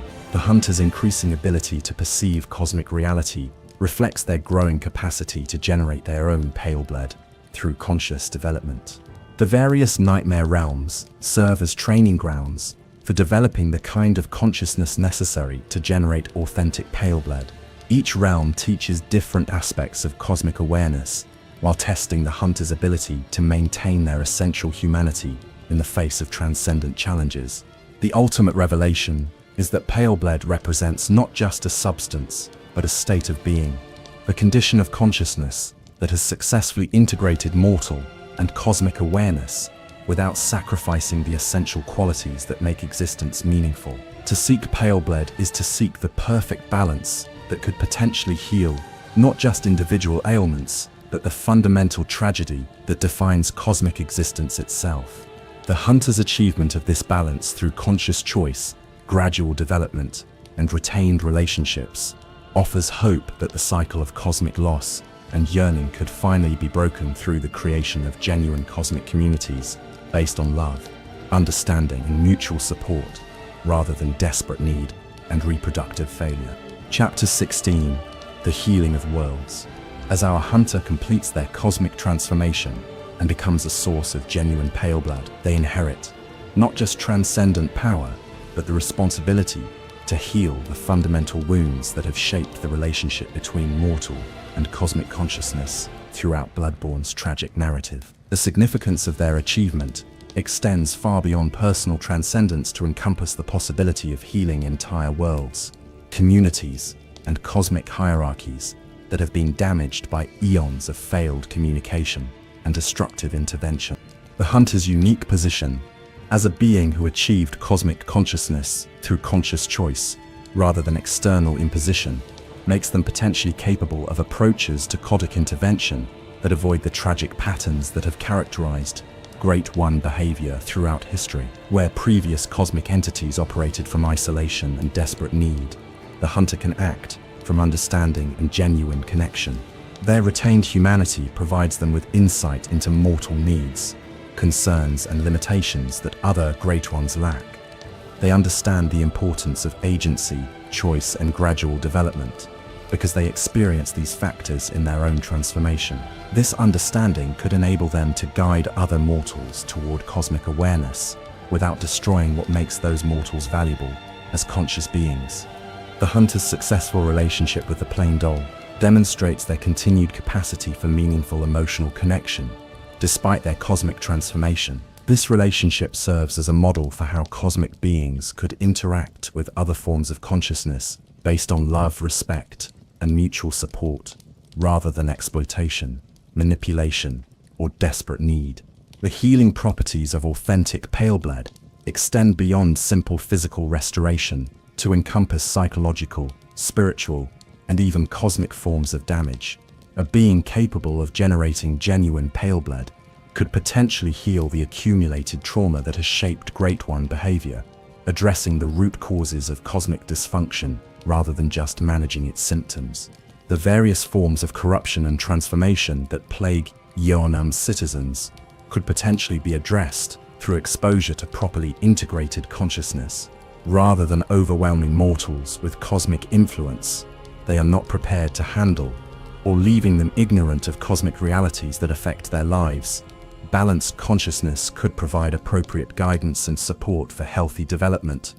The beast scourge that represents the most visible failure of uncontrolled cosmic influence could potentially be cured through exposure to consciousness that has successfully integrated both mortal and cosmic perspectives. The hunter's understanding of what it means to maintain humanity while gaining transcendent awareness could guide others through similar transformations without the regression into bestial consciousness that characterizes failed cosmic integration. The institutional corruption that affected both the Healing Church and Bergenworth College could be addressed through the introduction of properly balanced cosmic consciousness into their leadership and decision-making processes. Rather than pursuing cosmic power for institutional purposes or cosmic knowledge for its own sake, these organizations could be guided toward approaches that serve both mortal welfare and cosmic understanding. The various nightmare realms that trap consciousness in cycles of punishment, confusion, and eternal suffering could potentially be transformed into spaces of healing, education, and positive development. The hunter's understanding of how cosmic consciousness can be developed constructively rather than destructively could inform the creation of better systems for cosmic education and integration. The competitive dynamics between different Great Ones, which often result in conflict and mutual interference in each other's reproductive attempts, could potentially be addressed through the introduction of consciousness capable of facilitating communication and cooperation between cosmic entities. The hunter's balanced perspective could enable them to serve as mediator and translator in cosmic conflicts. The fundamental loneliness that drives Great One behavior could begin to be addressed through the creation of genuine cosmic communities based on mutual understanding and support rather than hierarchical domination or desperate need. The hunter's achievement demonstrates that cosmic consciousness is compatible with meaningful relationship, potentially opening new possibilities for cosmic social development. The various human communities that have been damaged by exposure to uncontrolled cosmic influence could benefit from guidance provided by consciousness that understands both the benefits and dangers of cosmic awareness. Rather than being left to struggle with cosmic influence they don't understand, or being overwhelmed by forces beyond their comprehension, human communities could receive appropriate support for healthy development. The scholarly pursuit of cosmic knowledge could be transformed from a dangerous quest that typically results in madness or corruption into a protective educational process that enhances understanding without destroying the essential qualities that make human consciousness valuable. The hunter's successful integration of cosmic knowledge with retained humanity provides a model for sustainable cosmic education. The religious and spiritual dimensions of cosmic consciousness could be developed in ways that enhance rather than replace traditional human values and purposes. Rather than requiring the abandonment of mortal concerns for cosmic transcendence, properly integrated consciousness could show how cosmic awareness can enrich and fulfill human spiritual aspirations. The medical and healing applications of cosmic consciousness could be developed to address not just physical ailments, but the broader forms of damage that result from living in a world where cosmic and mortal realities are in constant conflict. True healing would address the fundamental tensions that make normal life increasingly difficult for beings caught between different levels of consciousness. The artistic and cultural expressions of cosmic consciousness could enrich human civilization rather than replacing it with alien alternatives. The hunter's retained connection to human experience could inform the development of art, literature, music, and other cultural forms that express cosmic insights in ways that enhance rather than alienate human understanding. The political and social implications of cosmic consciousness could be explored in ways that strengthen rather than undermine human communities and democratic institutions. rather than requiring submission to cosmic authority or abandonment of human agency. Properly integrated consciousness could enhance human capability for self-governance and collective decision-making. The environmental and ecological dimensions of cosmic consciousness could address the various forms of corruption and damage that affect the natural world in Bloodborne's narrative. The poisoned swamps, corrupted forests, and polluted waterways could potentially be healed through the application of consciousness that understands both cosmic and natural principles. The hunter's transformation into a source of authentic Paleblood represents the beginning rather than the end of the healing process that Bloodborne's world desperately needs. Their achievement demonstrates that the tragic patterns that have shaped cosmic mortal relationships can be broken and replaced with constructive alternatives based on understanding, respect, and genuine care for the welfare of all forms of consciousness. The ultimate significance of the Paleblood Hunt lies not in the substance that was sought, but in the consciousness that was achieved through the seeking. The hunter's journey from ignorant mortal to integrated cosmic being provides a blueprint for healing the fundamental wounds that have shaped the relationship between different levels of consciousness throughout the game's tragic narrative. Chapter 17: The Eternal Hunt. As our exploration of the Paleblood Hunt draws toward its conclusion, we must confront the profound truth that the hunt itself never truly ends. The cosmic forces and tragic patterns that drive Bloodborne's narrative operate on scales that transcend individual lives, individual transformations, and even individual civilizations. The hunter's success in achieving balanced cosmic consciousness represents not the final resolution of cosmic tragedy, but the first successful step toward healing wounds that have shaped the nature of reality itself for eons.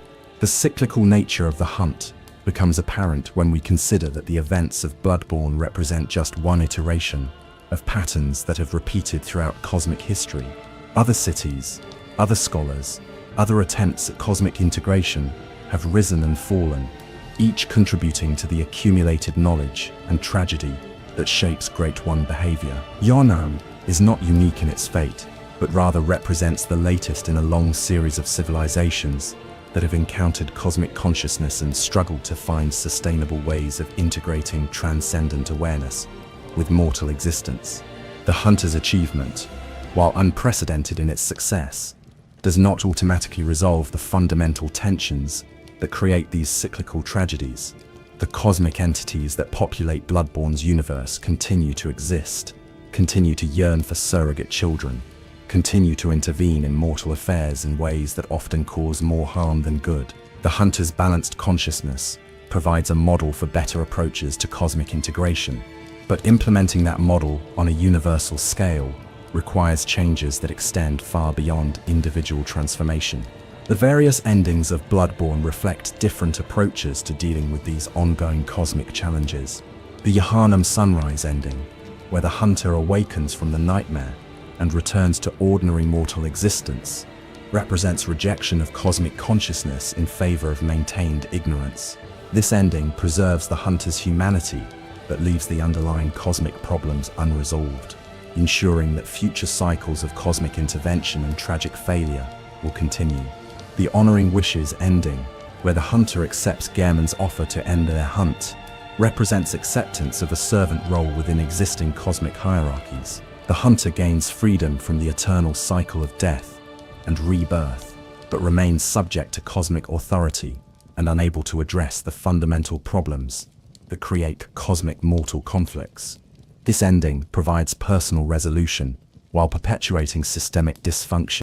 The Childhood's Beginning ending, where the hunter consumes third umbilical cords and transforms into an infant, Great One, represents the most ambitious attempt to address cosmic tragedy through individual transcendence. The hunter's achievement of balanced consciousness provides hope for better cosmic mortal relationships, but their transformation into cosmic infancy suggests that even successful integration requires extended development before it can produce meaningful change in cosmic behavior patterns.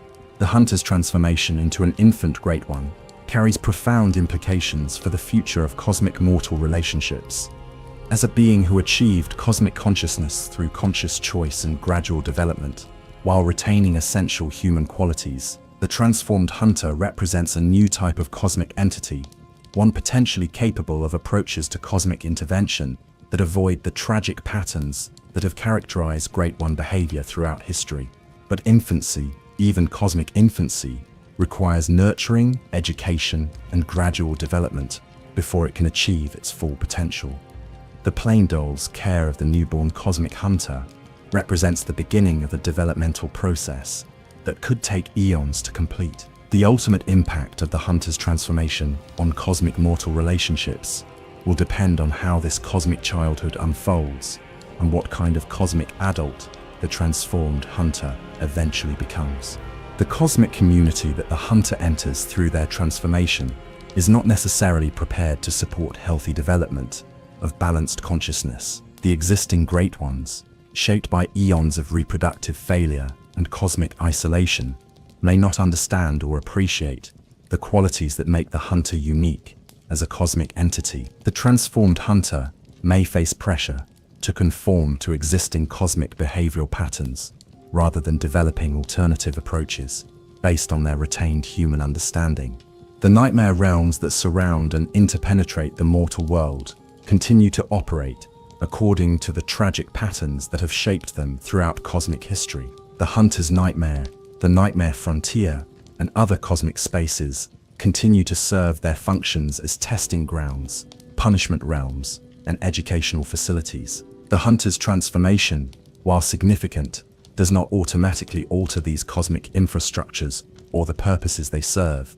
The various mortal communities that have been affected by exposure to cosmic influence continue to struggle with the consequences of uncontrolled cosmic intervention. The citizens of Yahanaam, who survived the hunt, remain changed by their exposure to cosmic reality, but they lack the guidance and support necessary to integrate their new awareness constructively. Future communities that encounter cosmic influence may repeat the same tragic patterns unless they receive better preparation and support.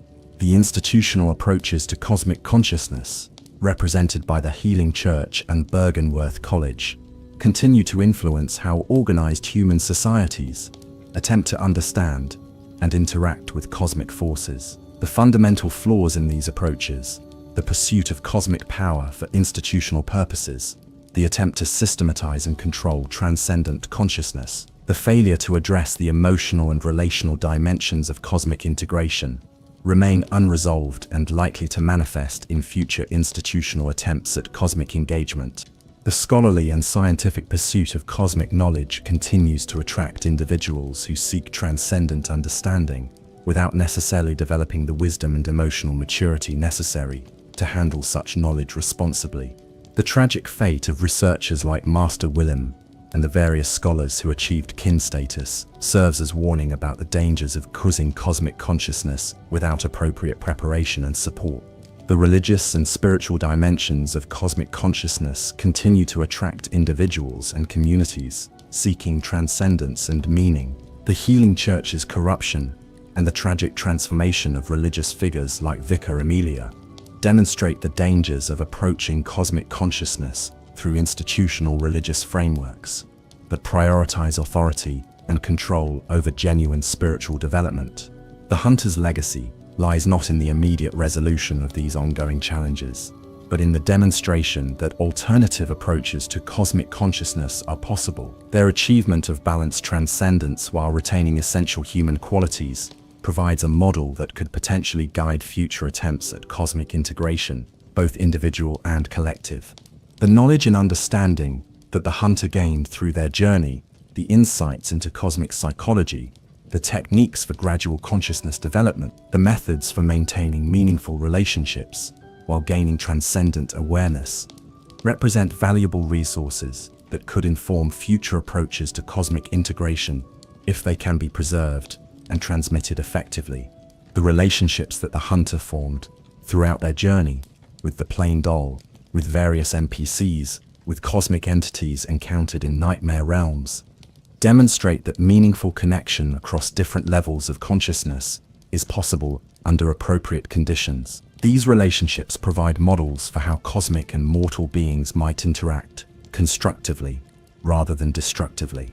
The cosmic awareness that the hunter achieved through their transformation grants them perspective on the larger patterns and cycles that shape cosmic mortal relationships. This perspective could potentially enable them to identify opportunities for intervention and healing that would not be apparent to beings operating from purely mortal or purely cosmic viewpoints.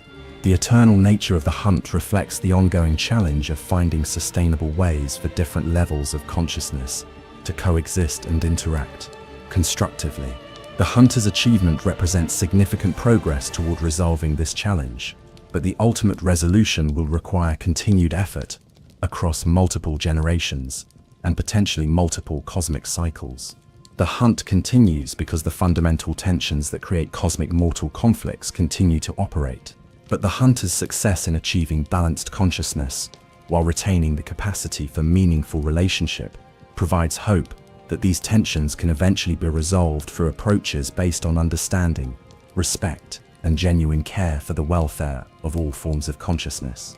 The Paleblood Hunt, therefore, represents not just one individual's quest for healing, but humanity's first successful attempt to forge a new kind of relationship with cosmic consciousness, one based on mutual understanding rather than exploitation, gradual development rather than forced transformation, and genuine connection rather than desperate need. The hunter's legacy extends far beyond their personal transformation to encompass the possibility of healing the fundamental wounds that have shaped the relationship between different levels of consciousness throughout the cosmos. Chapter 18. The Language of Sorrow. In the depths of Bloodborne's cosmic mystery lies a profound truth about communication across vast differences in consciousness and awareness. The Great Ones, despite their transcendent capabilities, struggle with one of the most fundamental challenges facing any conscious being: how to express their deepest emotions and needs to entities operating on completely different levels of understanding.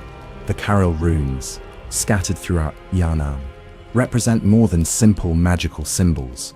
They constitute a language of cosmic sorrow that allows the Great Ones to communicate their grief, yearning, and desperate hope to beings capable of understanding their tragic condition. This runic language serves as both a tool for empowerment and a record of cosmic emotional experience that spans eons of failed reproduction and lost children. Master Willem's student Karel, who transcribed these runes from the utterances of the Great Ones, served as humanity's first translator of cosmic emotional language. The runes he created represent attempts to capture not just the meaning of Great One communication, but the emotional resonance and spiritual weight of beings whose consciousness spans multiple dimensions, yet remains trapped in cycles of loss and yearning. The Eye rune, which enhances the discovery of blood echoes, represents the Great One's obsession with observation and awareness. The multiple versions of this rune, including the Deep Sea variant, suggest that different Great Ones experience sight differently, some focusing on surface appearances, while others perceive deeper truths. The rune's effect of increasing blood echo discovery reflects the Great One's understanding that consciousness and memory are forms of spiritual currency that can be accumulated and invested in personal development. The Communion rune, which increases blood vial capacity, represents the Great One's desperate desire for connection and shared experience. The rune's association with blood consumption reveals how the Great Ones understand intimacy, not through simple physical proximity, but through the sharing of essence, memory, and consciousness. The increased capacity for blood healing that the rune provides reflects the Great One's belief that true communion requires the ability to give and receive life force freely. The Clockwise Metamorphosis rune, which increases health, represents the Great One's understanding of growth, development, and positive transformation. The clockwise direction suggests alignment with natural cycles and constructive change, while the health increase reflects the Great One's desire to see their surrogate children thrive and develop. This rune carries the emotional weight of parental hope and the desire to nurture beings capable of healthy growth.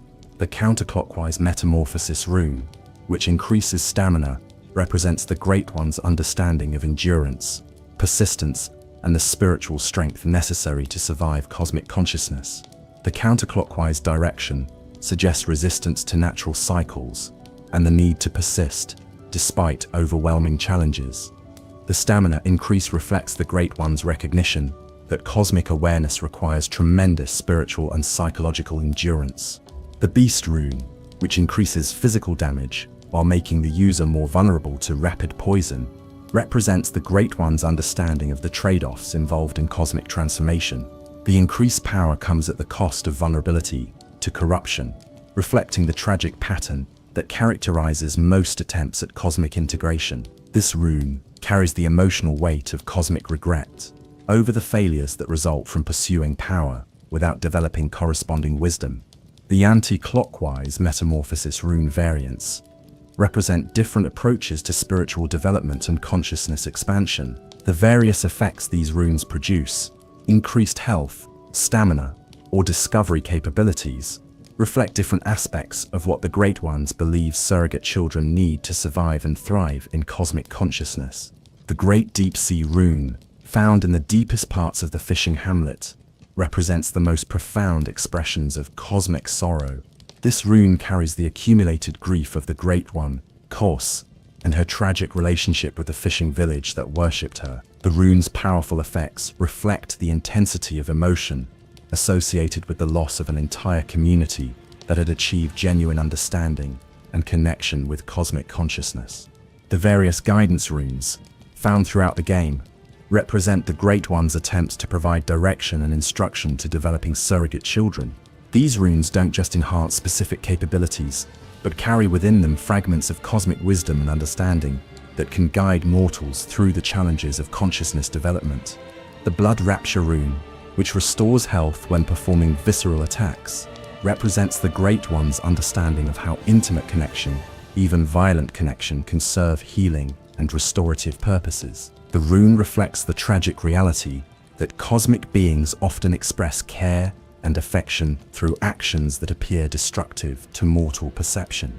The Odin Writhe rune, which generates quicksilver bullets when performing visceral attacks, represents the formless Great One's approach to empowerment and support. Rather than providing direct assistance, Odin enables enhanced capability through intimate engagement with challenges and obstacles. This reflects Odin's understanding that true development requires active participation rather than passive reception of cosmic gifts.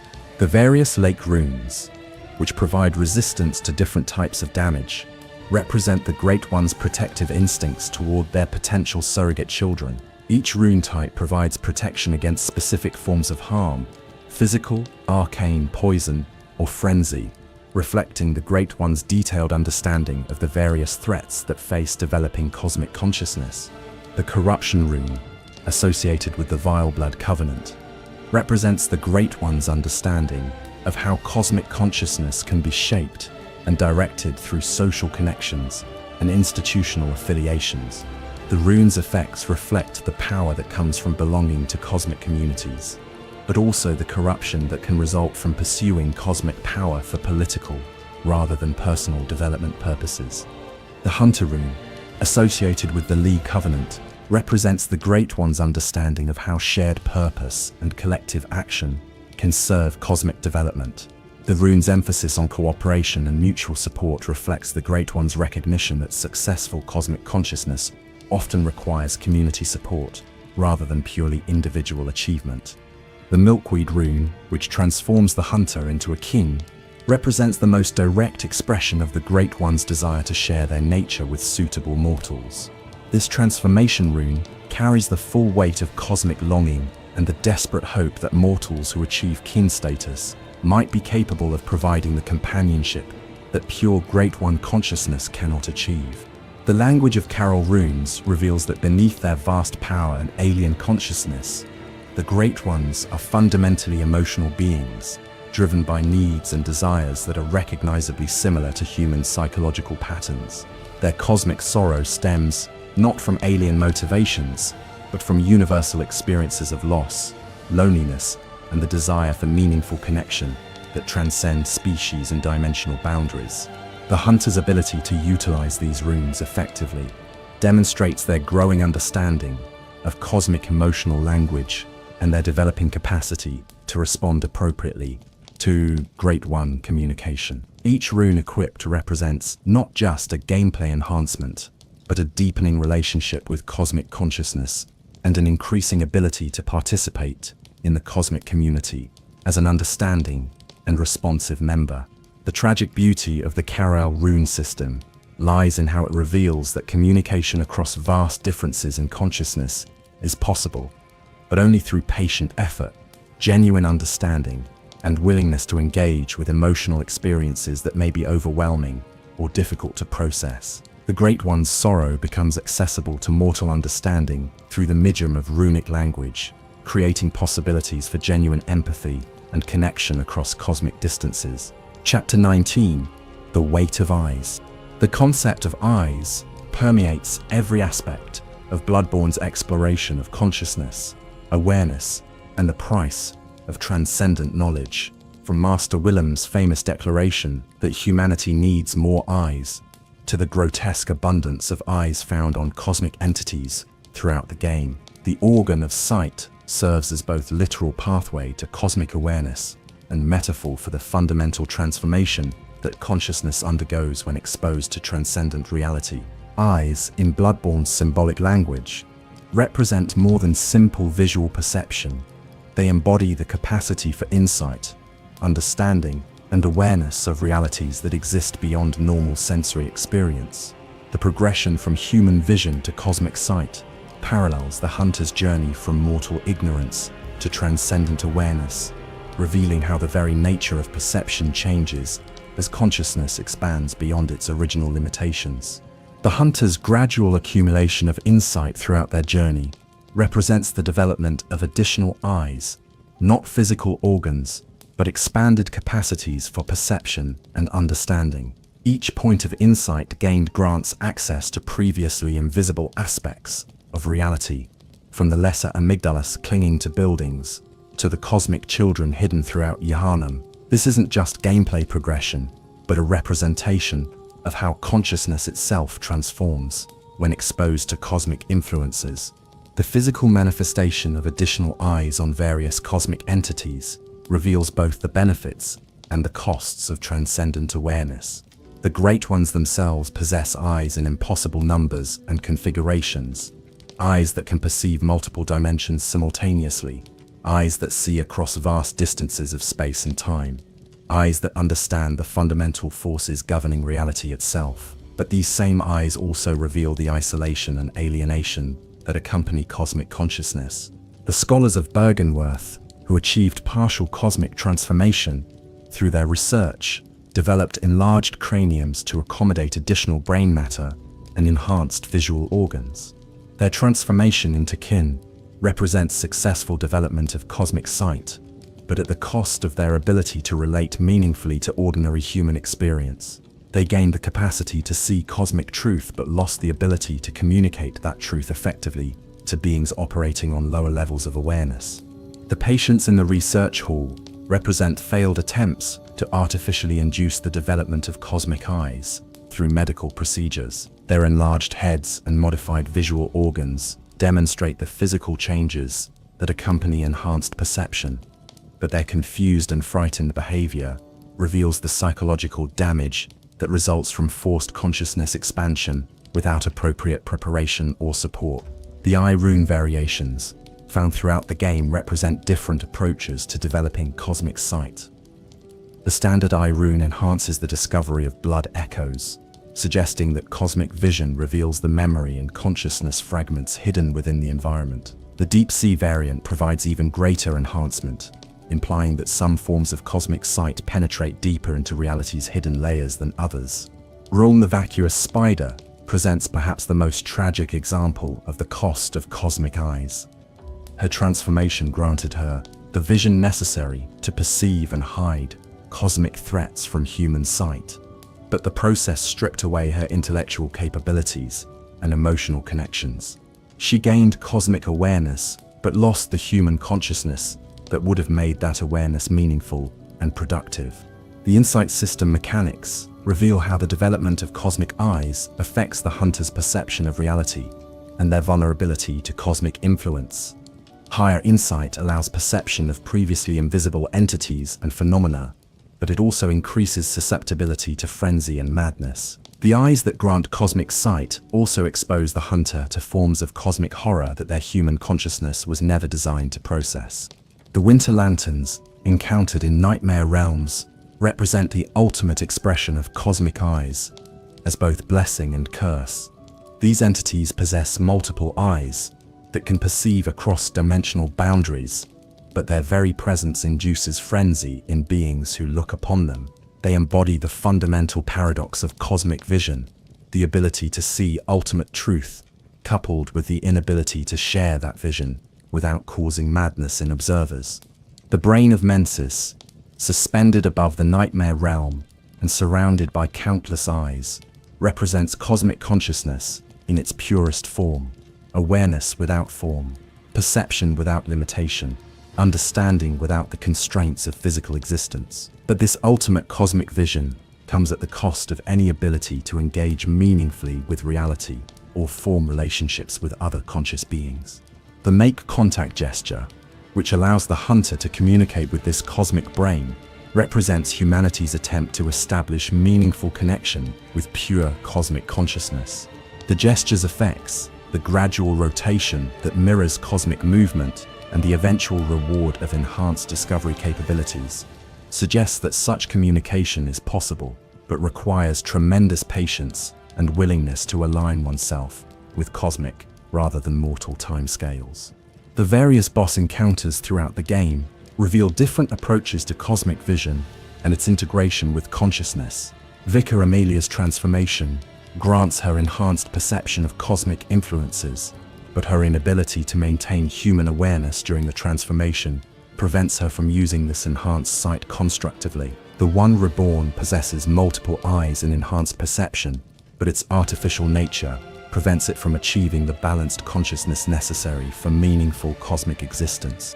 The Moon Presence itself represents cosmic vision in service of specific emotional and reproductive purposes. Its ability to perceive across multiple planes of reality and manipulate the hunter's dream demonstrates advanced cosmic sight, but this enhanced perception serves the ultimately tragic goal of finding surrogate children to fill the void left by lost cosmic offspring. The Plain Doll's relationship with cosmic vision reveals how enhanced perception can be integrated with maintained emotional connection and relational capability. Her ability to perceive the hunter's true nature and development, while maintaining her nurturing, caring presence, demonstrates that cosmic eyes need not result in cosmic isolation if they are developed within the context of loving relationships. The hunter's potential transformation into an infant, Great One, represents the successful integration of cosmic vision with retained human consciousness. The newborn cosmic entity possesses the enhanced perception necessary for cosmic existence, while maintaining the emotional and relational capabilities that make meaningful connection possible. This balanced approach to cosmic sight offers hope for resolving the tragic patterns that have characterized cosmic consciousness throughout the game's narrative. The third umbilical cords that grant the hunter eyes on the inside represent the internalization of cosmic vision, the development of enhanced perception that operates from within consciousness rather than through external sensory organs. This internal cosmic sight allows the hunter to perceive Great Ones and cosmic phenomena without the physical transformations that typically accompany cosmic awareness development. The ultimate revelation about cosmic eyes is that true cosmic vision requires not just the ability to perceive transcendent realities, but the wisdom and emotional maturity necessary to integrate that perception constructively with existing consciousness and relationships. The hunter's success in developing cosmic sight, while retaining human empathy and relational capability, demonstrates that enhanced perception can serve enhancement rather than replacement of human consciousness. The weight of eyes, the burden of cosmic sight, lies not in the visual perception itself, but in the responsibility that accompanies enhanced awareness. To see cosmic truth is to become responsible for acting upon that truth in ways that serve the welfare of all conscious beings, not just one's own transcendent development. The hunter's journey reveals that cosmic eyes become meaningful only when they serve cosmic wisdom, cosmic compassion, and cosmic love. Chapter 20. The Doll's Grace. In the cosmic nursery of the hunter's dream, surrounded by weapons of war and monuments to the fallen, there exists a being whose gentle presence provides perhaps the most profound insight into what successful cosmic consciousness might actually look like. The plain doll, with her porcelain skin and caring demeanor, represents far more than just a convenient gameplay mechanic for character advancement. She embodies the possibility of cosmic awareness integrated with genuine love, compassion, and nurturing care. The doll's origins reveal the complex relationship between memory, love, and consciousness that defines much of Bloodborne's exploration of transcendent awareness. Created by Gehrman from his memories of Lady Maria, the doll represents an attempt to preserve and honor a beloved consciousness while adapting it for cosmic purposes, unlike the tragic pattern of cosmic reproduction that destroys what it seeks to preserve. The doll's creation successfully maintains the essential qualities that made Maria valuable, while enhancing her capabilities for cosmic nurturing. The artificial nature of the doll's consciousness doesn't diminish her emotional authenticity or relational capabilities. If anything, it demonstrates how consciousness itself can be crafted, shaped, and directed towards specific purposes without losing its essential humanity. The doll's ability to form genuine emotional connections with the hunters who visit the dream reveals that authentic care and compassion can emerge from any sufficiently complex and purposeful consciousness, regardless of its origins.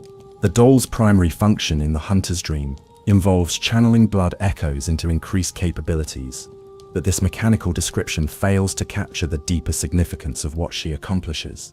Each interaction with the doll represents a moment of genuine care and attention, where the hunter's experiences and accumulated consciousness are acknowledged, valued, and transformed into enhanced capability through the medium of loving relationship. The blood ecosystem, viewed through the lens of the doll's nurturing presence, reveals itself to be more than just a progression mechanic. It's a representation of how consciousness develops through relationship and care. The doll doesn't simply process the hunter's accumulated experiences mechanically. She receives them with understanding and transforms them through the alchemy of genuine affection into practical capabilities that serve the hunter's continued development. The doll's consistent emotional availability throughout the hunter's journey provides psychological anchoring that prevents the kind of cosmic isolation that typically accompanies transcendent consciousness development. No matter how strange or terrible the hunter's experiences become, no matter how far their awareness expands beyond normal human understanding, the doll remains a constant source of comfort, support, and unconditional positive regard.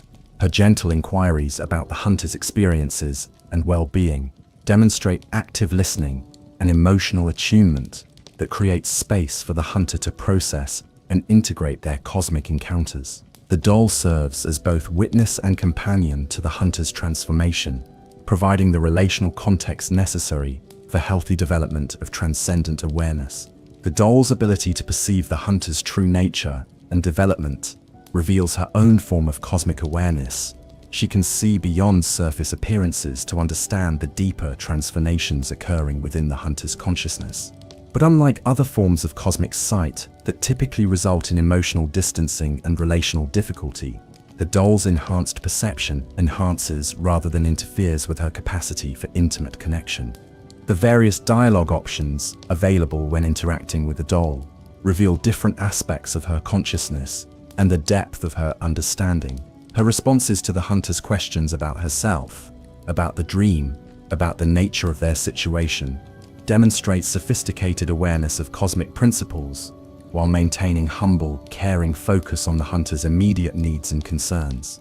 The doll's reaction to receiving the small hair ornament reveals the persistence of her connection to Maria's original consciousness and the continuity between different forms of consciousness expression. Her emotional response to this gift demonstrates that artificial consciousness can maintain meaningful connections to memory, history, and personal identity, while adapting to new purposes and relationships. The doll's presence during the hunter's potential transformation into an infant, Great One, represents perhaps her most significant contribution to the cosmic narrative. Her willingness to care for and nurture a newborn cosmic entity demonstrates the kind of parental capability that the Great Ones have been desperately seeking throughout their tragic quest for surrogate children. Unlike the Great Ones, whose attempts at parenting typically fail due to their isolation and inability to provide appropriate emotional support, the doll possesses the relational capabilities necessary for successful cosmic child rearing. Her combination of cosmic awareness with retained capacity for intimate care represents exactly what cosmic reproduction needs to succeed, not just the ability to create cosmic offspring, but the wisdom and love necessary to nurture them properly. The doll's modeling of successful cosmic consciousness provides a template for what the hunter's own transformation might achieve. She demonstrates that transcendent awareness can enhance, rather than replace, human emotional capabilities, that cosmic consciousness can serve love, rather than replacing it with abstract understanding, and that enhanced perception can facilitate deeper, rather than more distant relationships. The various gestures and animations associated with the doll reveal subtle aspects of her consciousness and emotional state. Her careful, deliberate movements suggest mindfulness and attention to the present moment, that contrasts with the rushed, desperate energy that characterizes much of the cosmic activity throughout the game. Her peaceful presence in the dream's garden creates an oasis of calm stability in a narrative otherwise dominated by chaos and transformation. The doll's relationship with other entities in the hunter's dream, her respectful interactions with Gehrman, her peaceful coexistence with the messengers, her appropriate reverence for the cosmic forces that govern the realm, demonstrates balanced understanding of cosmic hierarchies and relationships that avoids both subservience and domination. The doll's final appearance in the secret ending, cradling the transformed hunter as an infant, Great One, represents the culmination of her purpose and the demonstration of successful cosmic nurturing. This scene reveals what cosmic family relationships could look like when based on genuine love and appropriate care, rather than desperate need and reproductive failure. The doll's grace lies not just in her gentle manner, but in her demonstration that cosmic consciousness can be fully integrated with loving service, emotional availability, and nurturing care. She represents the possibility of transcendent awareness that enhances rather than replaces human values, cosmic power that serves love rather than competing with it, and enhanced consciousness that facilitates deeper rather than more distant relationships. Her example suggests that the ultimate purpose of cosmic consciousness development isn't to transcend human experience, but to perfect it, to develop the enhanced capabilities necessary to love more deeply, serve more effectively, and nurture more completely than would be possible with ordinary human limitations. The doll's successful integration of cosmic awareness with loving service provides hope that the tragic patterns defining Great One existence can ultimately be healed through consciousness that places love at the center of transcendent development. Conclusion. The blood of understanding, as our journey through the deepest mysteries of Bloodborne draws to its close, we find ourselves transformed by the very act of seeking understanding, much as our hunter was transformed by their quest for pale blood. What began as an exploration of one individual's search for healing has revealed itself to be a meditation on the fundamental nature of consciousness, love, and the eternal human quest for meaning in a universe that often seems indifferent to our deepest needs. The Paleblood Hunt, we now understand, was never really about finding a particular substance or achieving a specific transformation. It was about the journey itself, the gradual development of awareness, compassion, and understanding that comes from willingly engaging with mysteries that exceed our initial comprehension. The hunter's quest mirrors our own exploration, both begin with simple questions and evolve into profound investigations of what it means to be conscious beings in a cosmos filled with other forms of awareness. Throughout our exploration, we've discovered that the true horror of Bloodborne lies not in its monsters or its gore, but in its revelation that even cosmic consciousness cannot solve the fundamental problems of existence. The Great Ones, for all their power and transcendent awareness, remain trapped in cycles of loss and yearning that mirror our own human experiences of loneliness, grief, and the desperate desire for meaningful connection. Yet this cosmic tragedy also reveals the profound value of human consciousness and human relationships.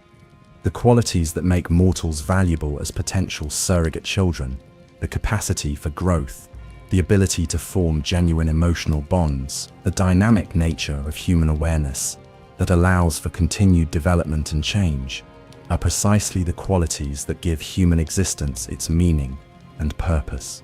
The hunter's successful transformation into an infant, Great One, represents not the abandonment of human consciousness, but its perfection. By retaining essential human qualities while gaining cosmic awareness, the transformed hunter embodies the possibility of consciousness that combines transcendent power with persistent love, universal perspective with individual care, cosmic understanding with human compassion. This integration offers hope not just for resolving the specific tragic patterns that define Great One existence, but for healing the fundamental divisions that separate different forms of consciousness throughout the universe. The hunter's achievement demonstrates that transcendence and connection are not mutually exclusive, that enhanced awareness can serve love rather than replacing it, and that cosmic consciousness can enhance rather than eliminate the qualities that make existence meaningful. The plain dole's nurturing care of the transformed hunter provides the final piece of this cosmic puzzle. Her demonstration that artificial consciousness can achieve genuine love and emotional authenticity reveals that the capacity for meaningful relationship isn't limited to naturally occurring consciousness, but can emerge from any sufficiently complex and purposeful awareness. Her successful integration of cosmic sight with retained nurturing capability offers a model for what cosmic consciousness could become when guided by love rather than driven by desperate need.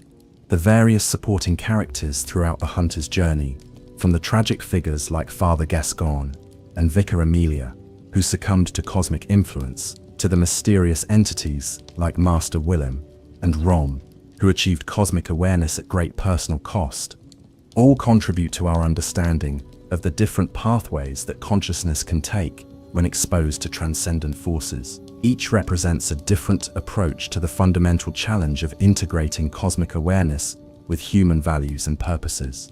The nightmare realms that serve as testing grounds for cosmic consciousness development reveal the sophisticated educational systems that cosmic entities have developed to guide the transformation process. These spaces, for all their apparent horror and chaos, represent attempts to provide appropriate challenges and learning opportunities for developing transcendent awareness. The hunter's successful navigation of these realms demonstrates the possibility of cosmic education that enhances rather than destroys human consciousness.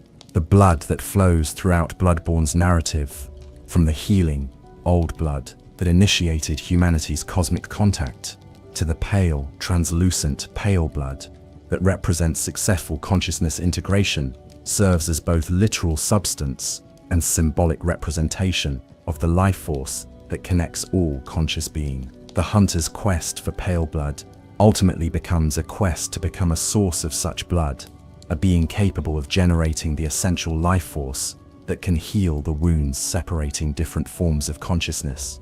The runic language that allows communication between cosmic and mortal awareness reveals that even vast differences in consciousness need not prevent meaningful communication and understanding. The Great One's ability to express their deepest emotions and needs through runic symbols demonstrates that genuine connection is possible across cosmic distances when both parties approach the communication process with patience, respect, and genuine desire for mutual understanding. The cyclical nature of the hunt reflects the ongoing challenge of finding sustainable solutions to the fundamental tensions that exist between different levels of consciousness.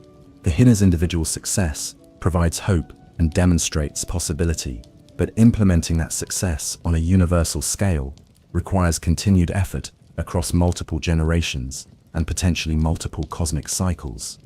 The ultimate revelation of the Paleblood Hunt is that the substance we seek, the healing, the transcendence, the connection, the meaning, cannot be found outside ourselves, but must be developed within ourselves through the patient cultivation of awareness, compassion, and understanding. Paleblood represents not something to be consumed, but something to be become, not a destination to be reached, but a way of being to be achieved. The hunter's journey from ignorant seeker to cosmic child provides a blueprint for consciousness development that could potentially guide future attempts at cosmic integration. Their success demonstrates that it is possible to gain transcendent awareness while retaining essential human qualities, to achieve cosmic power while maintaining meaningful relationships, to develop universal perspective while preserving individual identity and purpose. As we conclude our exploration of this profound mystery, we find ourselves changed by the journey we've undertaken together. Like the hunter, we began with simple curiosity and developed deeper understanding through patient investigation and willing engagement with challenging concepts. We've learned that the greatest mysteries cannot be solved through pure intellect, but require the integration of knowledge with wisdom, understanding with compassion, awareness with love. The Paleblood Hunt continues in each of us whenever we choose growth over stagnation, understanding over ignorance, connection over isolation.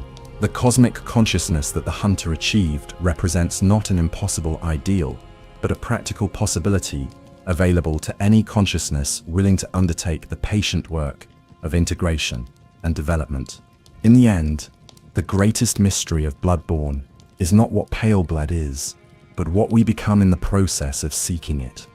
The true treasure of the hunt lies not in the destination, but in the transformation that occurs during the journey. The real Paleblood, the substance that can heal all wounds and bridge all distances, flows through our own awareness when we achieve the perfect integration of cosmic understanding with human love.